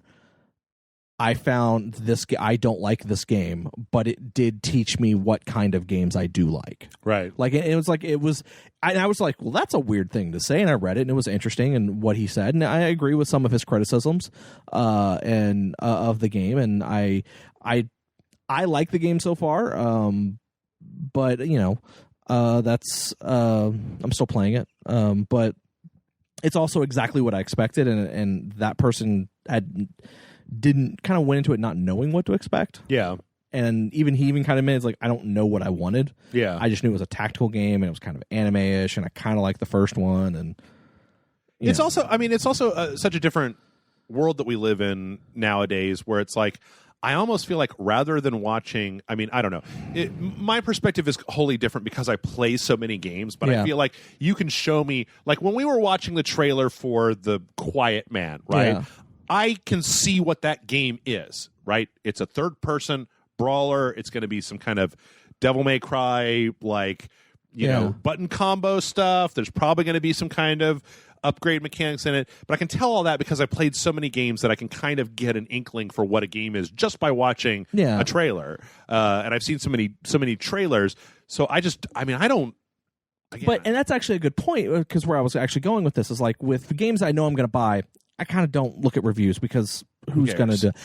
I typically look for reviews for games that either I am on the fence for, which, as I said earlier, I looked up a bunch of reviews for WWE 2K19 or first impressions for 2K19 because I was really on the fence about it, right? I will definitely be looking at reviews for A Quiet Man because when it comes out, because I don't know what that fucking game is. Like, I know, like you looking at it, I can tell what the pieces of that game are, right? And what the gameplay is going to. But I don't know if it's good. Like, I'm looking at it like I can't tell if this is going to be good. This is either going to be an entertaining experiment, or this is going to be the biggest disaster. No, as far as video game, like, this is just going to be a clusterfuck of disaster of a video game, right? And not the biggest disaster, but just a clusterfuck of a disaster. And sometimes I may want to play the clusterfuck of disaster. Yep. But because sometimes that ends up being really good. So it's kind of one of those things where I may look at reviews for that because I'm like, I don't know what this is. I don't know if I want to play this kind of, but it has enough of a hook that I'm interested. So let me look at reviews and see what it looks like. There have been games I've never heard of before. Like, I'll be browsing Kotaku or Game Informer or even Polygon, and it'll be like, here's a review for, such and such game. And I'll be like, what the fuck is that? Click on that and then start reading the review and be like, oh, this guy looks kind of cool. And then I'll go, like, so I tend to look for reviews for stuff either A, I've never heard of, or B, I'm on the fence on. Okay. If it's something that I know I'm going to be interested in. Shit, I bought, what was it? Never Dead. Because that game looked interesting to me. Right. It was. And it got critically panned, and I knew it got critically panned before I bought it. Oh, man. Yeah. But I still bought it, and it's not a good game, but I found my enjoyment in it. But it's just one of those things where, like, if I've already made the decision to buy a game, no review is going to convince me otherwise. I I pretty much only go with Metacritic. Like, I'm not interested in any specific reviewer anymore because I don't want to hear their individual thoughts. And for me, it's a question of, like, what's that Metacritic number? Because I have never seen a game that was bad. It's very infrequently that you'll see a game where it's a bad game, but it's got nothing but good reviews. Yeah. Like, you can see that on Metacritic. If the critic score is like weirdly high and the user score is weirdly low, then you may have to do some more digging. But for most games, for 90% of games that come out, you can look at the Metacritic score and get a good idea of probably, I mean, like, up or down, right? Yeah. You know, like, if something is an 80 some odd on Metacritic, it probably means that it's a little higher in my book because there's going to be some people that are all shitty about it. But yeah, but personally, as far as like expertise goes, I just don't have the time to dig into. I don't care what Jeff Gertzman's history is on. Plus, I mean, on video games. I don't care what Brian Fahey or whoever's on Kotaku. I don't give a shit what they went to college for. Right. All I need to know is, did they like the game? Why did they like the game? Why did they not like the game? What did they like in the game and also not like that's in the game? Yeah. And a full explanation of why. Yeah. Like that's all I need to know. Like if the reviewer is capable, as I'm reading the review or watching the review or whatever, is clearly giving me critique, like honest critique, and not trying to be like hyperbolic and not trying to be like, fuck this game because of, you know, it was censored in the US or, you know, whatever. As long as they're not doing that, then I'll give them a chance. Or if I feel like they're being biased or whatever, then fuck them. I'm gonna stop reading mid review, or I'm gonna turn that YouTube video off mid conversation, and I'm gonna go do something else. Maybe look at a different review. Also, I mean, it's worth noting that in your example, I didn't actually watch the video. Well, I'm sorry, but in the example that you sent in, talking about Bill Nye, an electrical engineer, giving his opinion on climate science. Well, that's like a real thing, right? Like, you don't go to college to become a YouTube video game reviewer. Yeah. And when you go to college, it's not like, well, you can't trust John's opinion on Minecraft because in YouTuber college, he majored in RTS. How can you take the word of a man who majored in RTS about a survival game? Like, he obviously has not been trained in this particular academic field. I don't know. In all honesty, I feel like it's totally up to the viewer. If you care about a person's credentials, great. If you don't, great. I take the more is better approach of Metacritic of like 40 people averaged out are probably going to give me a good idea of what I'm looking at. I also look at the what does he call it, like Bill, like the expert or whatever, right? You got to look at anytime someone says an expert or something, you got to take it with a grain of salt, because I mean, fuck, History Channel kept using that aliens guy over and over again. That guy's not an actual, like, he's an actor. Yeah, like he is totally an actor, and he was paid to say those things. Yep, like that. Yeah, I agree. Anyway, okay, let's go. I'm sorry, I had to take just a second. I'm re-uploading a Fist of the North Star Part 2. How about a lighter question, John? Sure. This one's real fast and easy. Trey writes in and says, "Greetings, Masters of Rage. I have a question for you. What are your thoughts on the whole Bowsette thing that has taken the internet by storm? I, for one, don't have an issue with it. Just wanted to hear your thoughts. Your loyal fan and patron, Trey." What are your thoughts on it? I love Bowsette. It's great. I don't know. I have one major issue with it. What's that? The whole thing is mostly porno? No. The whole thing is a spinoff of the idea of Peachette. Right. It's Peachette is Toadette with the hat. Yeah. So if Bowser were to get the hat, he wouldn't be Bowser-ette, because the "et" is part of Peachette's, or is part of Toadette's name. Be Peacher or something like that. Uh-huh. Like that's the name is fucking wrong. Yeah, I don't care about that. Yeah, I know. I'm just saying, like, I have a real, like, strange issue with it. Yeah. Like, now, if it was Peach putting on a hat that turned her into a Bowser-like character, yeah. Or Toadette putting on a hat that turned her into a Bowser-like female character, yeah, Bowsette would totally be what it would be. But that's not the naming convention. That's not correct. Damn you, Internet. But aside from that one little gripe, that's just a nomenclature gripe I have a huge hang up on.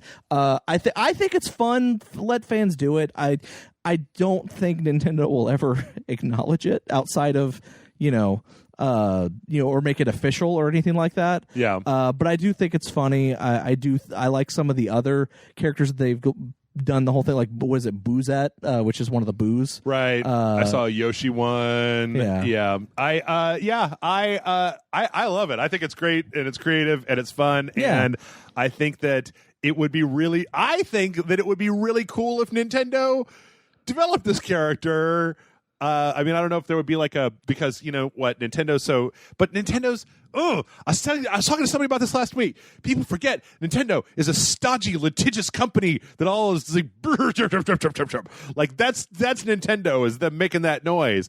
And like this weird, sexy, big titty version of Bowser. Like, you're talking about the company that's been dithering about like Lady Link for years, and how like, well, you can't make Link into a woman. It's the Triforce, and the Triforce, you've got Ganondorf and Zelda and Link. Only two of the Triforces have penises. You can only have a certain number of penises and vajayjays in the Triforce, or else like they're never going to do it. I wish they would. I wish they would lean into it. I wish that Nintendo would totally lean into this stuff. And like, instead of shutting down Pokemon Uranium, hire those guys to make a game for them, right? Like an official game, or the AMSR2, the another Metroid, Samus Returns 2, that they would, instead of being litigious about that stuff, try to like lean into it, have fun with it, the way the internet is having fun with Bowsette.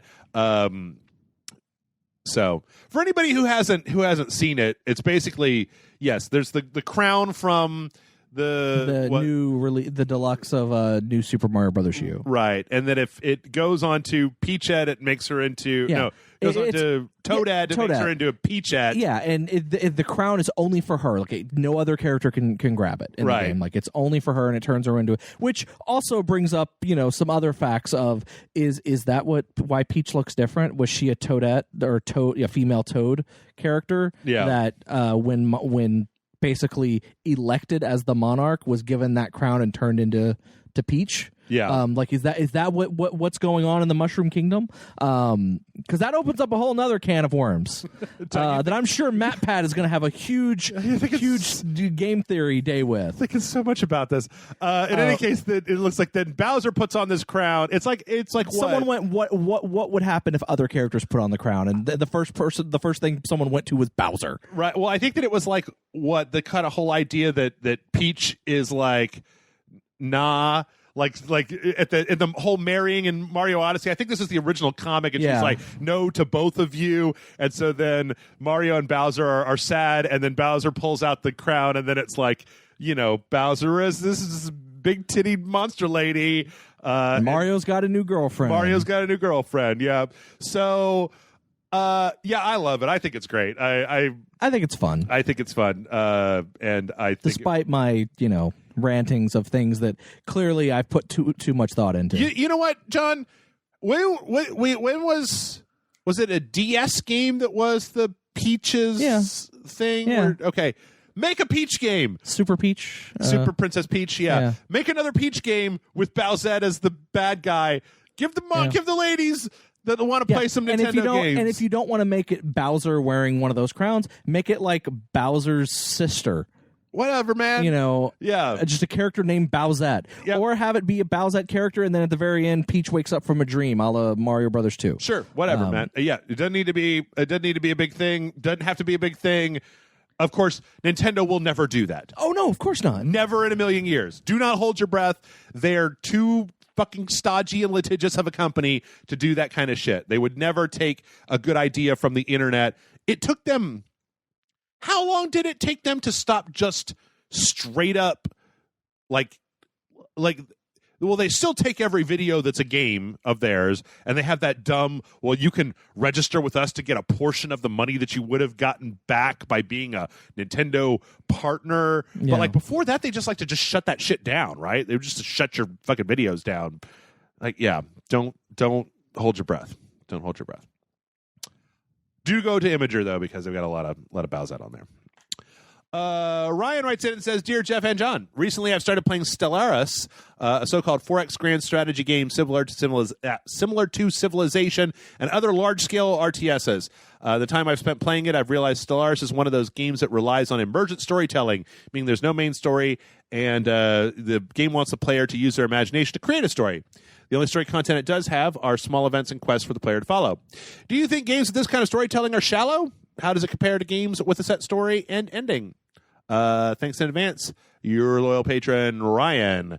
He included a link to Stellaris. I'm familiar with Stellaris. I am too. We actually tried playing.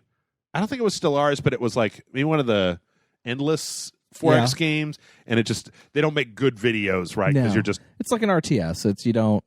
Well, 4X, like, I don't know. I had a friend that was way into 4X. Yeah. Because it's, you've got all this kind of... Well, I'm just saying, it's kind of like, or at least for the type of videos that Rage Select does, it doesn't lend itself to YouTube videos. Yeah.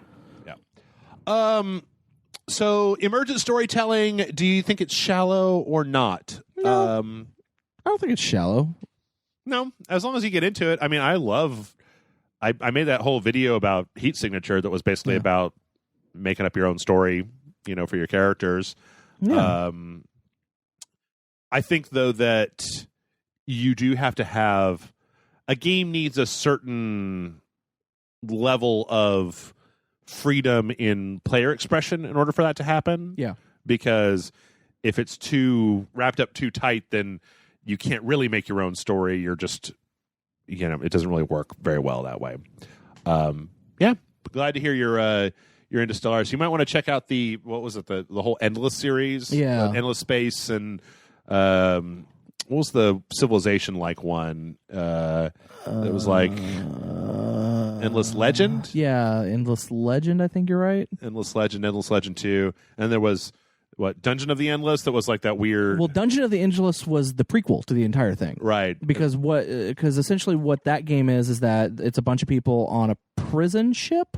I believe so. And then it crash lands on a planet, and then like hundreds of years go by, and like you're playing as one of the characters that survives that crash landing. Yeah. And then, hundreds of years go by, and then it's Endless Legends, which each of the clans that are on the planet are descendants of those characters. Right. And it's been a long time since I played Dungeon of the Endless. Yeah. And then eventually they get off, and it becomes a 4X again game. Yeah. So, all right, let's see what else we got here. Septum Sin writes in and says, Greetings, Jeff and John. Hope you are all well over in Rageland. I've been really loving the strange and fun indie games that you've been playing on the channel. Super Seducers made me laugh more than I have in a long time. Good to hear. You played a lot of terrible games on the channel, and I thought of asking the typical best-worst question, but instead I wanted to spit a little bit. What is the bad indie game that you liked so much that you didn't consider it a bad game? What was the most WTF game you've ever played? What game left you speechless to the point that you weren't just WTF, but weren't even sure what you had played? Again, best wishes to you and the crew for your continued loyal patron, Septinson. So, all right, let's take this in order. What is because you and I have a lot of experience with this first question, right? Okay. What is the bad indie game that you liked so much that you didn't consider it a bad game? I feel like we can really stretch back into our super awesome video game show roots for this, right? Some of those early access games. I think that what was it? What was the one? Was it Totally Accurate Battle Simulator? Yeah. Was that the one that had Hillary Clinton and Donald Trump in it? Oh yeah. Was it because there were two of them, right? Yeah, there was Totally Accurate and Totally Awesome. Totally Accurate Battle. Yeah, Totally Accurate Battle Simulator was the one that I was thinking of, where it's just the big googly-eyed dumbasses, all walking forward. And then there was the other one was that Totally Awesome Battle Simulator. Wait, I bet I can find it if I go to Totally Accurate Battle Simulator and be like, more like this. Because yeah, Totally Accurate Battle Simulator. I mean, we played it once and it was funny. Oh, okay, wow. The people who played this also played is like wrong on Steam for this game. Yeah. I mean, I guess Warhammer, is, but Counter-Strike, Rocket League, Rust, like those don't have anything to do with that game. Yeah. But yeah, that was like one. I said, I think one was totally awesome. I don't know. I don't think so. Whatever that other one was, the chickens, where we had the like 5 nights and like 10,000 chickens or whatever. It was like Spartan, like a couple Spartans. Oh, was that what it was? Versus a bunch of chickens. Yeah. Let's see. I'm trying to think of other games that were so bad. But I don't consider those bad. Those may be the what the fuck one. Oh. Like, what the hell am I playing? Oh. It's a bad indie game that you like so much that you didn't consider it a bad game. Yeah. I don't know that I have an answer for that particular question. Like, bad games aren't charming. They tend to just be bad. I mean, yeah, because the first thing that pops in my head is Deadly Premonition. Yeah. Because I don't think that's a bad game, but I know a lot of people, it's a bad, like, that's a so bad it's good. Yeah. So I don't know, but I don't know if you consider that an indie game. I'd say put it on the list. I think of games that like other people didn't like, maybe that I liked, or things. I'm just trying to think of what like bad indie reputation. games, like indie games or whatever. If I go to it here, let me take a look at our channel real fast and just do a search for the Super Awesome Video Game Show. I feel like that's one place that we probably saw a lot Indie of Friday stuff. Or Indie Friday. Yeah, that both would be all right. Dive Kick. I love Dive Kick. I think Dive Kick's great. I think Dive Kick got a real bad shake by Jason Murphy when we played it. I thought it was perfectly acceptable, perfectly fine. So let's see. As far as WTF, I could definitely say that once we started dipping our toe into like the Senran Kagura games, that it was like, oh, I didn't play it with you. I did suggest it to you at one point, and you eventually played it once it actually came out. Yeah, was the one where you're playing as a pair of panties? Oh, like panty simulator? Yeah, it was like a panty brawler kind of thing where you're fighting other underwear or whatever. That was stupid though. That one wasn't. That was so bad that it was bad. It was weird. See, so many of these, I was looking to pick ones that I thought were going to be good, right? Like, yeah. Well, for a Super Awesome Video Game Show, yeah. Like, we were trying to find things that were good. Well, I was never trying to put bad games on YouTube or on Rage Select, because, like, who wants to watch bad games? Ultimate Epic Battle Simulator, I believe is the other Epic. One. That was that was it. Does Lawbreakers count? Sorry. I think that's the problem that I'm going to be having here, is that if a game that I played was legitimately bad, I tended to not. Like, there have been times on Rage Select where we have played a game. Okay, last week, Grant and I played the NES offerings on the Switch from Nintendo Online. We recorded a full video for the VR game Transcendence by Ubisoft that came out. It was boring. It was dull and boring, and it wasn't scary, and neither one of us liked it. And we literally, there was no Elijah Wood anywhere in the game. No, nowhere. You were really hoping he was in the game. So really hoping. Jokes about it being Grant. Damn right. What the fuck? So he just produced the game. That was it. He made the game. He wasn't in it. Yeah. Well, we played all the way. We played a full video of that, and at the end, it was just like, this is terrible. I don't want to put this on Rage Select. I mean, you and I played that Randall from Clerks adventure game. Yeah, where they got the voice actor that was there. They got the actor who played Randall in Clerks to do the voice of the main character, and it was called Randall's Big Adventure or Randall's something. Yeah, and it was hardcore pushed as like, this is the game of what happened to Randall after Clerks. Yeah, like they kind of promoted it that way, but then it turned out it has nothing to do with Clerks. It's just the actor. I'm going back here looking at this. I just want to go back and play some of these games. House of the Dying Sun. That was like that like a flight simulator that was like procedurally generated. Just, man, so many good games in the world. Yeah, I don't know that I'm going to have one that's a bad game. I think bad games are bad games, and when I've never had a bad game turn around on me. Yeah, I don't think I've ever had a bad game that I was at first. I was like, well, I'm sure. Okay, you know what? There's got to be something where I started playing it and I was like, boo, and then as time went on, I was like, all right. I kind of see what's going on here. The thing is that like, what do you classify as a bad game? Because there are some games that people may look at the graphics of it or how it's presented and be like, that's a bad game. But in actuality, the gameplay is fun, like genital jousting or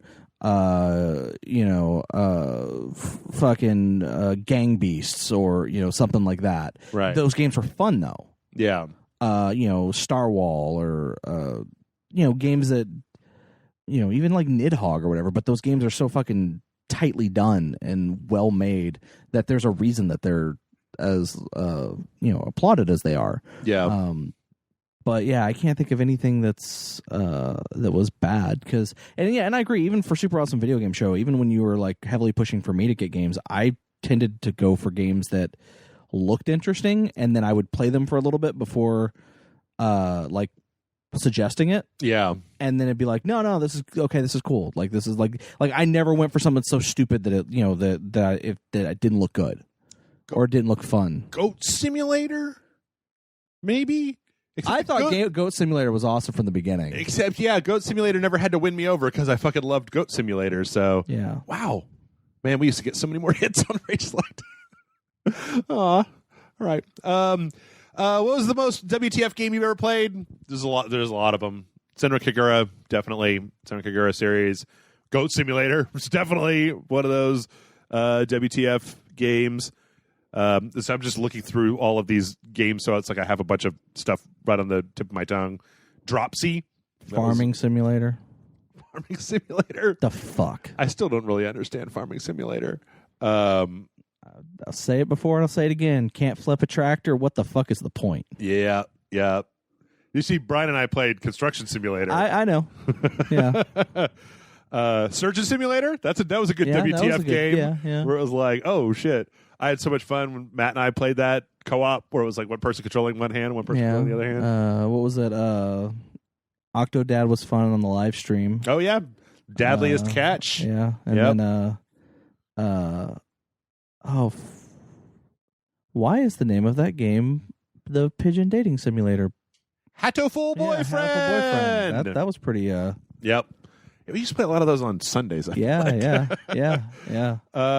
What game left you speechless to the point where you haven't where you weren't just WTF, but you weren't even sure what you had just played?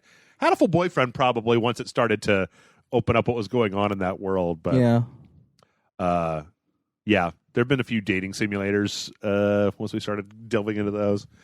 All right, Mike writes in and says, "Hey there, guys. Heard you need questions, so here I am. So, Jeff, I know that you're getting back into anime." Oh, yeah, I think these last three are all kind of about anime. And you're into cooking, so now please let me recommend Food Wars. Shogeki no Soma to you for your next anime watch. High school students battle with food, and both men and women have food orgasms. I promise you that it's unique, and you'll learn a lot of cooking tips like I did. Onto the question. I think I know, but could you reiterate what aspects of anime do you like? The nonsensical plot, crazy characters, art style? Thanks from Mike. So, have you watched Food Wars? I have not. I know of it, but I have not watched it. Okay. I'm not a fan of shows where people cook. Yeah. I don't watch Iron Chef. I don't watch shows and movies about people who cook food for other people. Rarely. Like Gordon Ramsay. Yeah, I'm not big on I love those. that shit. Stuff like Chef where it's kind of about the food but not really. Right. I'm okay with. But I tend to not watch things where people are preparing food. Okay. Just because not interesting. It's not relevant to your probably the only cooking show I've ever really watched was Good Eats.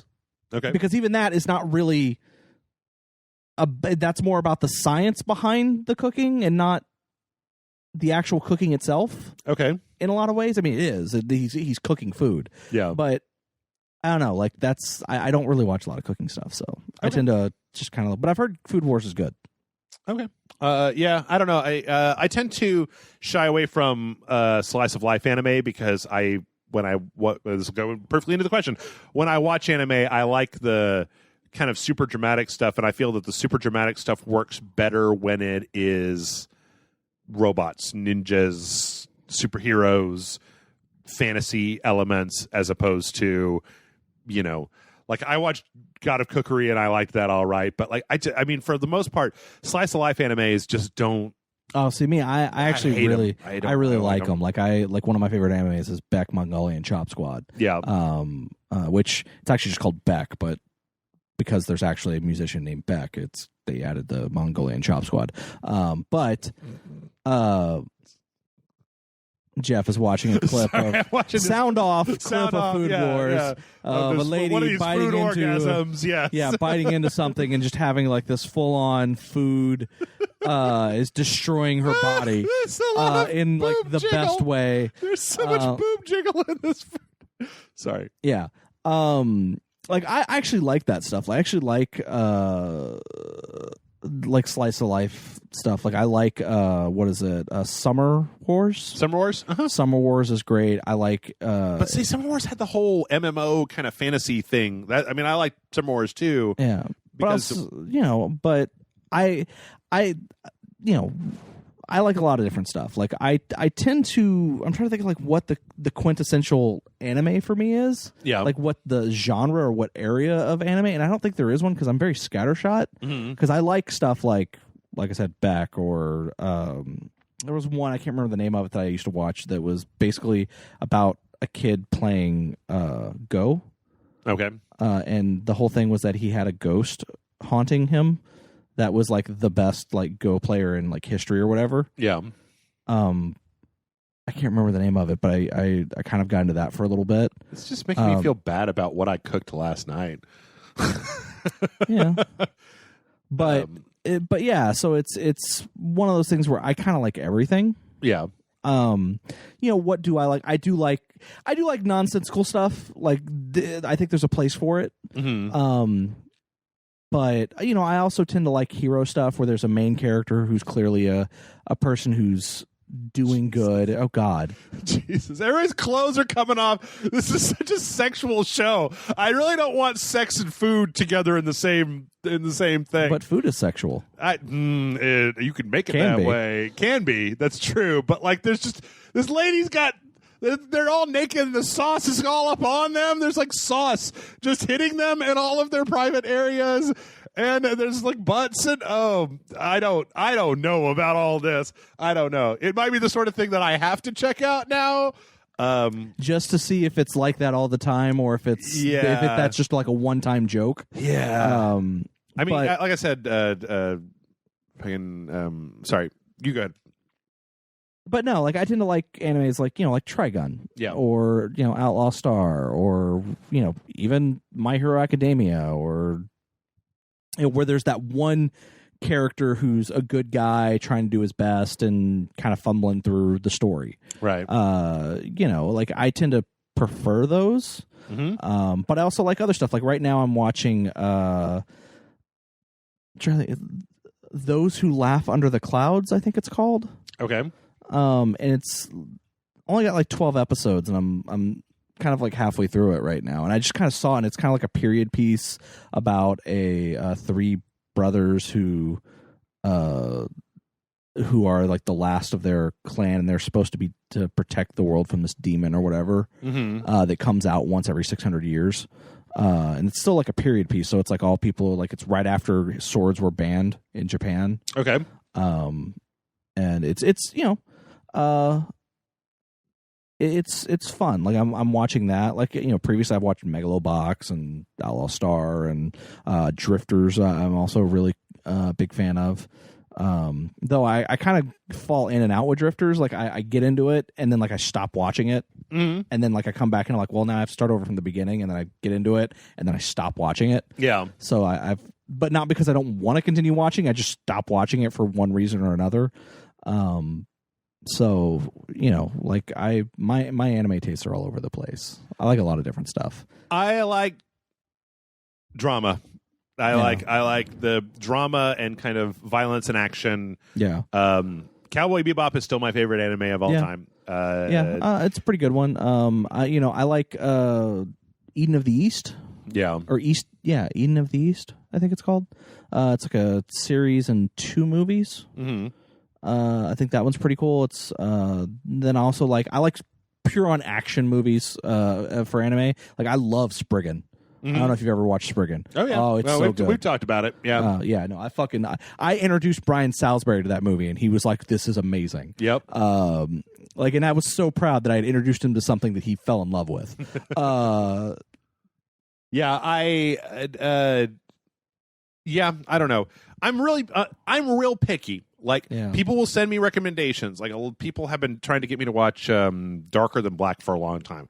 I've watched the first 2 episodes of Darker Than Black. I'm not interested in Darker Than Black. I don't think I was in the... There seems to be a weird division where I don't want to watch just because it's an anime doesn't mean I want to watch it. Yeah.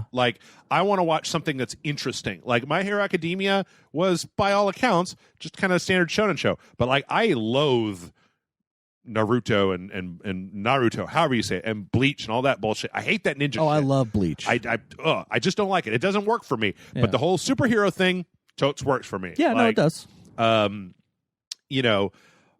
like mecha. There's not a lot of mecha anymore. There's not a lot of giant robot stuff. It comes and anymore. goes. I'm actually really excited because there's an anime that's a remake of Japanese tokusatsu show called Gridman, who people here in the States would recognize it by its American adaptation, Superhuman Samurai Cyber Squad, starring one of the Lawrence brothers, back when Power Rangers was first popular and every network or company was trying to do the exact same thing. Right on. But it was a live action kind of Sentai style, Ultraman style show. Some company is now doing an anime remake of it that's actually going to be on both Funimation and Crunchyroll. It's called SSSS Gridman, which the SSSS is actually a reference to Superhuman Samurai Cyber Squad. Oh, okay. Because the name is all S's. But it's that's coming out in pretty soon, this month. The first episode's about to come out.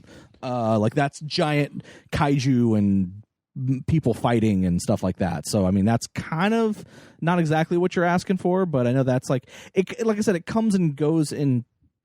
There's been a drought of that shit for a decade. I feel like mecha is on the verge of maybe making a comeback, but it's waiting for the right mecha anime. Yeah, I mean, there's not a lot of there's totally some Gundam out there, and that's fine. But what's the one with the drills? Tappen Tengen Lagan. Yeah. I love that show. I wish there was something that was more like that. But I've actually tried searching through lists on the internet of show me some current good mecha stuff, and I don't know. I'm just looking for something like Macross or Gundam, and there's nothing out there right now that's anywhere close to anything like that. Or fucking Evangelion, right? But it's going to be another 200 years before the 4th rebuild of Evangelion comes out in the theaters. Yeah, something like that. Anyway, let's see here. What do we got? Let's take another one or two. Some of these have some stuff in it as well. Marikas writes in and says, "Hello, Jeff and John. Marikas here. It's been a while since I wrote in, but I wanted to know if you've seen The Dragon Prince, the Netflix show made by the Avatar: The Last Airbenders writer and creators. If yes, could share your thoughts. If no, second question: when is the Rage Like Cooking show? Come on, man, we need it. Sincerely, Marikas." And then he just writes Luigi greater than Mario, which is damn straight. I'm going to have to put an X through that, and you're going to have to go see the teacher because that's not right. That is correct. 100 points. You get A++. The math doesn't check out. I've done it a million times. He sucks. Luigi's the best. Luigi equals 0. That's what you should have written right there. Luigi number 1. Have you watched the Dragon Prince on Netflix? I have not. It's on my list of things that I want to watch, but I still haven't watched Disenchanted, and I still haven't. Oh. I'm still catching up on the Marvel Netflix shows. Like I still haven't watched Punisher, Luke Cage, or Iron Fist. Yeah. And now fucking Daredevil season 3 is about to come out. So it's, and by that I mean I haven't watched Punisher season 1 or Luke Cage season 2 or Iron Fist season 2. Yeah. I have not watched it either. I that's one of those ones where I was just talking with Amanda on one of our Patreon videos about how, like, I don't love Avatar as much as other people love Avatar. Yeah. Like, the people that love Avatar fucking love Avatar. And I'm like, It's a good show. I've been like, yeah, it's all right. I think that the original has way too much baby shit in the first season for my taste. Like, it's a show for 7-year-olds in the first season. And yes, there are dramatic episodes that happen here and there, but there's a lot of it that's just fucking goofy, fucking Aang and that dumbass just walking around having dumb adventures. And I'm like, I'm glad that I watched it when I was really stoned, because otherwise I would have turned the show off before it got to the end of season 1. But I have not watched that yet. I don't know. That's one of those things I may put on the list and then see what happens. As far as Rage Like Cooking Show goes, I mean, I don't know, man. Like, I need like cameras and shit. Like, I got one Sony Handycam and it kind of sucks. I would like cameras. I don't know. I don't even know if people want to still see that. I guess they Apparently they do. You get they keep emails. asking about it, so they probably want. I like how people ask you the questions. Like, I don't know if people want to see that. Motherfucker, they just asked you for it. Yeah. Give them one, and then they'll realize they don't want it and the mistake they made, and you never have to do it again. I'll tell you, John. I'll tell you what my biggest problem is a lot of times when I cook the food, it doesn't look like anything special on the plate, right? It just looks like a plate of food, right? Last night I made myself sous vide salmon with roasted broccoli and then garlic rice, right? And when you put that on the plate, it's just a piece of fish with rice and broccoli next to it. It's just not exactly food wars. Nobody's having sauce orgasms when I'm making food, but I don't know. We'll see. I finally am starting to get some of my time and my life back, so I'm trying to kind of readjust to having a life. So I don't know. Maybe we'll see, Maricus. Yeah, take back what you said about Luigi, though. Don't do it. Let's see. Our last one here is from Mauricio, who says, "Hey, Jeff and John. Mauricio here. Haven't wrote an email for several months. Thought I would and wanted to finally ask something. Hollow Knight is coming to the PS4, and I can't wait to play that game. While playing that, let's see. I'm sorry. I'm trying to kind of interpret this. It says, "Well, Hollow Knight come to the PS4 console and can't to play that game. While playing that, it got me thinking these two questions. So I just let's see. Okay, Rage Select Crew. Here's something. So I just beat a game that gave me a whoa WTF face and can't believe the twist to this date. So what piece of media, game show, anime that shocked you like a plot twist or a character death that shocks you to this day, and why?" So I guess we'll take. We had a WTF gaming. We'll just take that out. And so, since I don't mind asking this question, since people who are listening are probably 17 plus or older, how did you guys discover hentai for the first time? Yeah, let's see. When you get into the anime world, you're accidentally going to learn about hentai. For me, it was back when I was a kid in 2006, 2007, when YouTube just started and had no security for videos. So watching anime until I saw this video that had nice animation called Bible Black.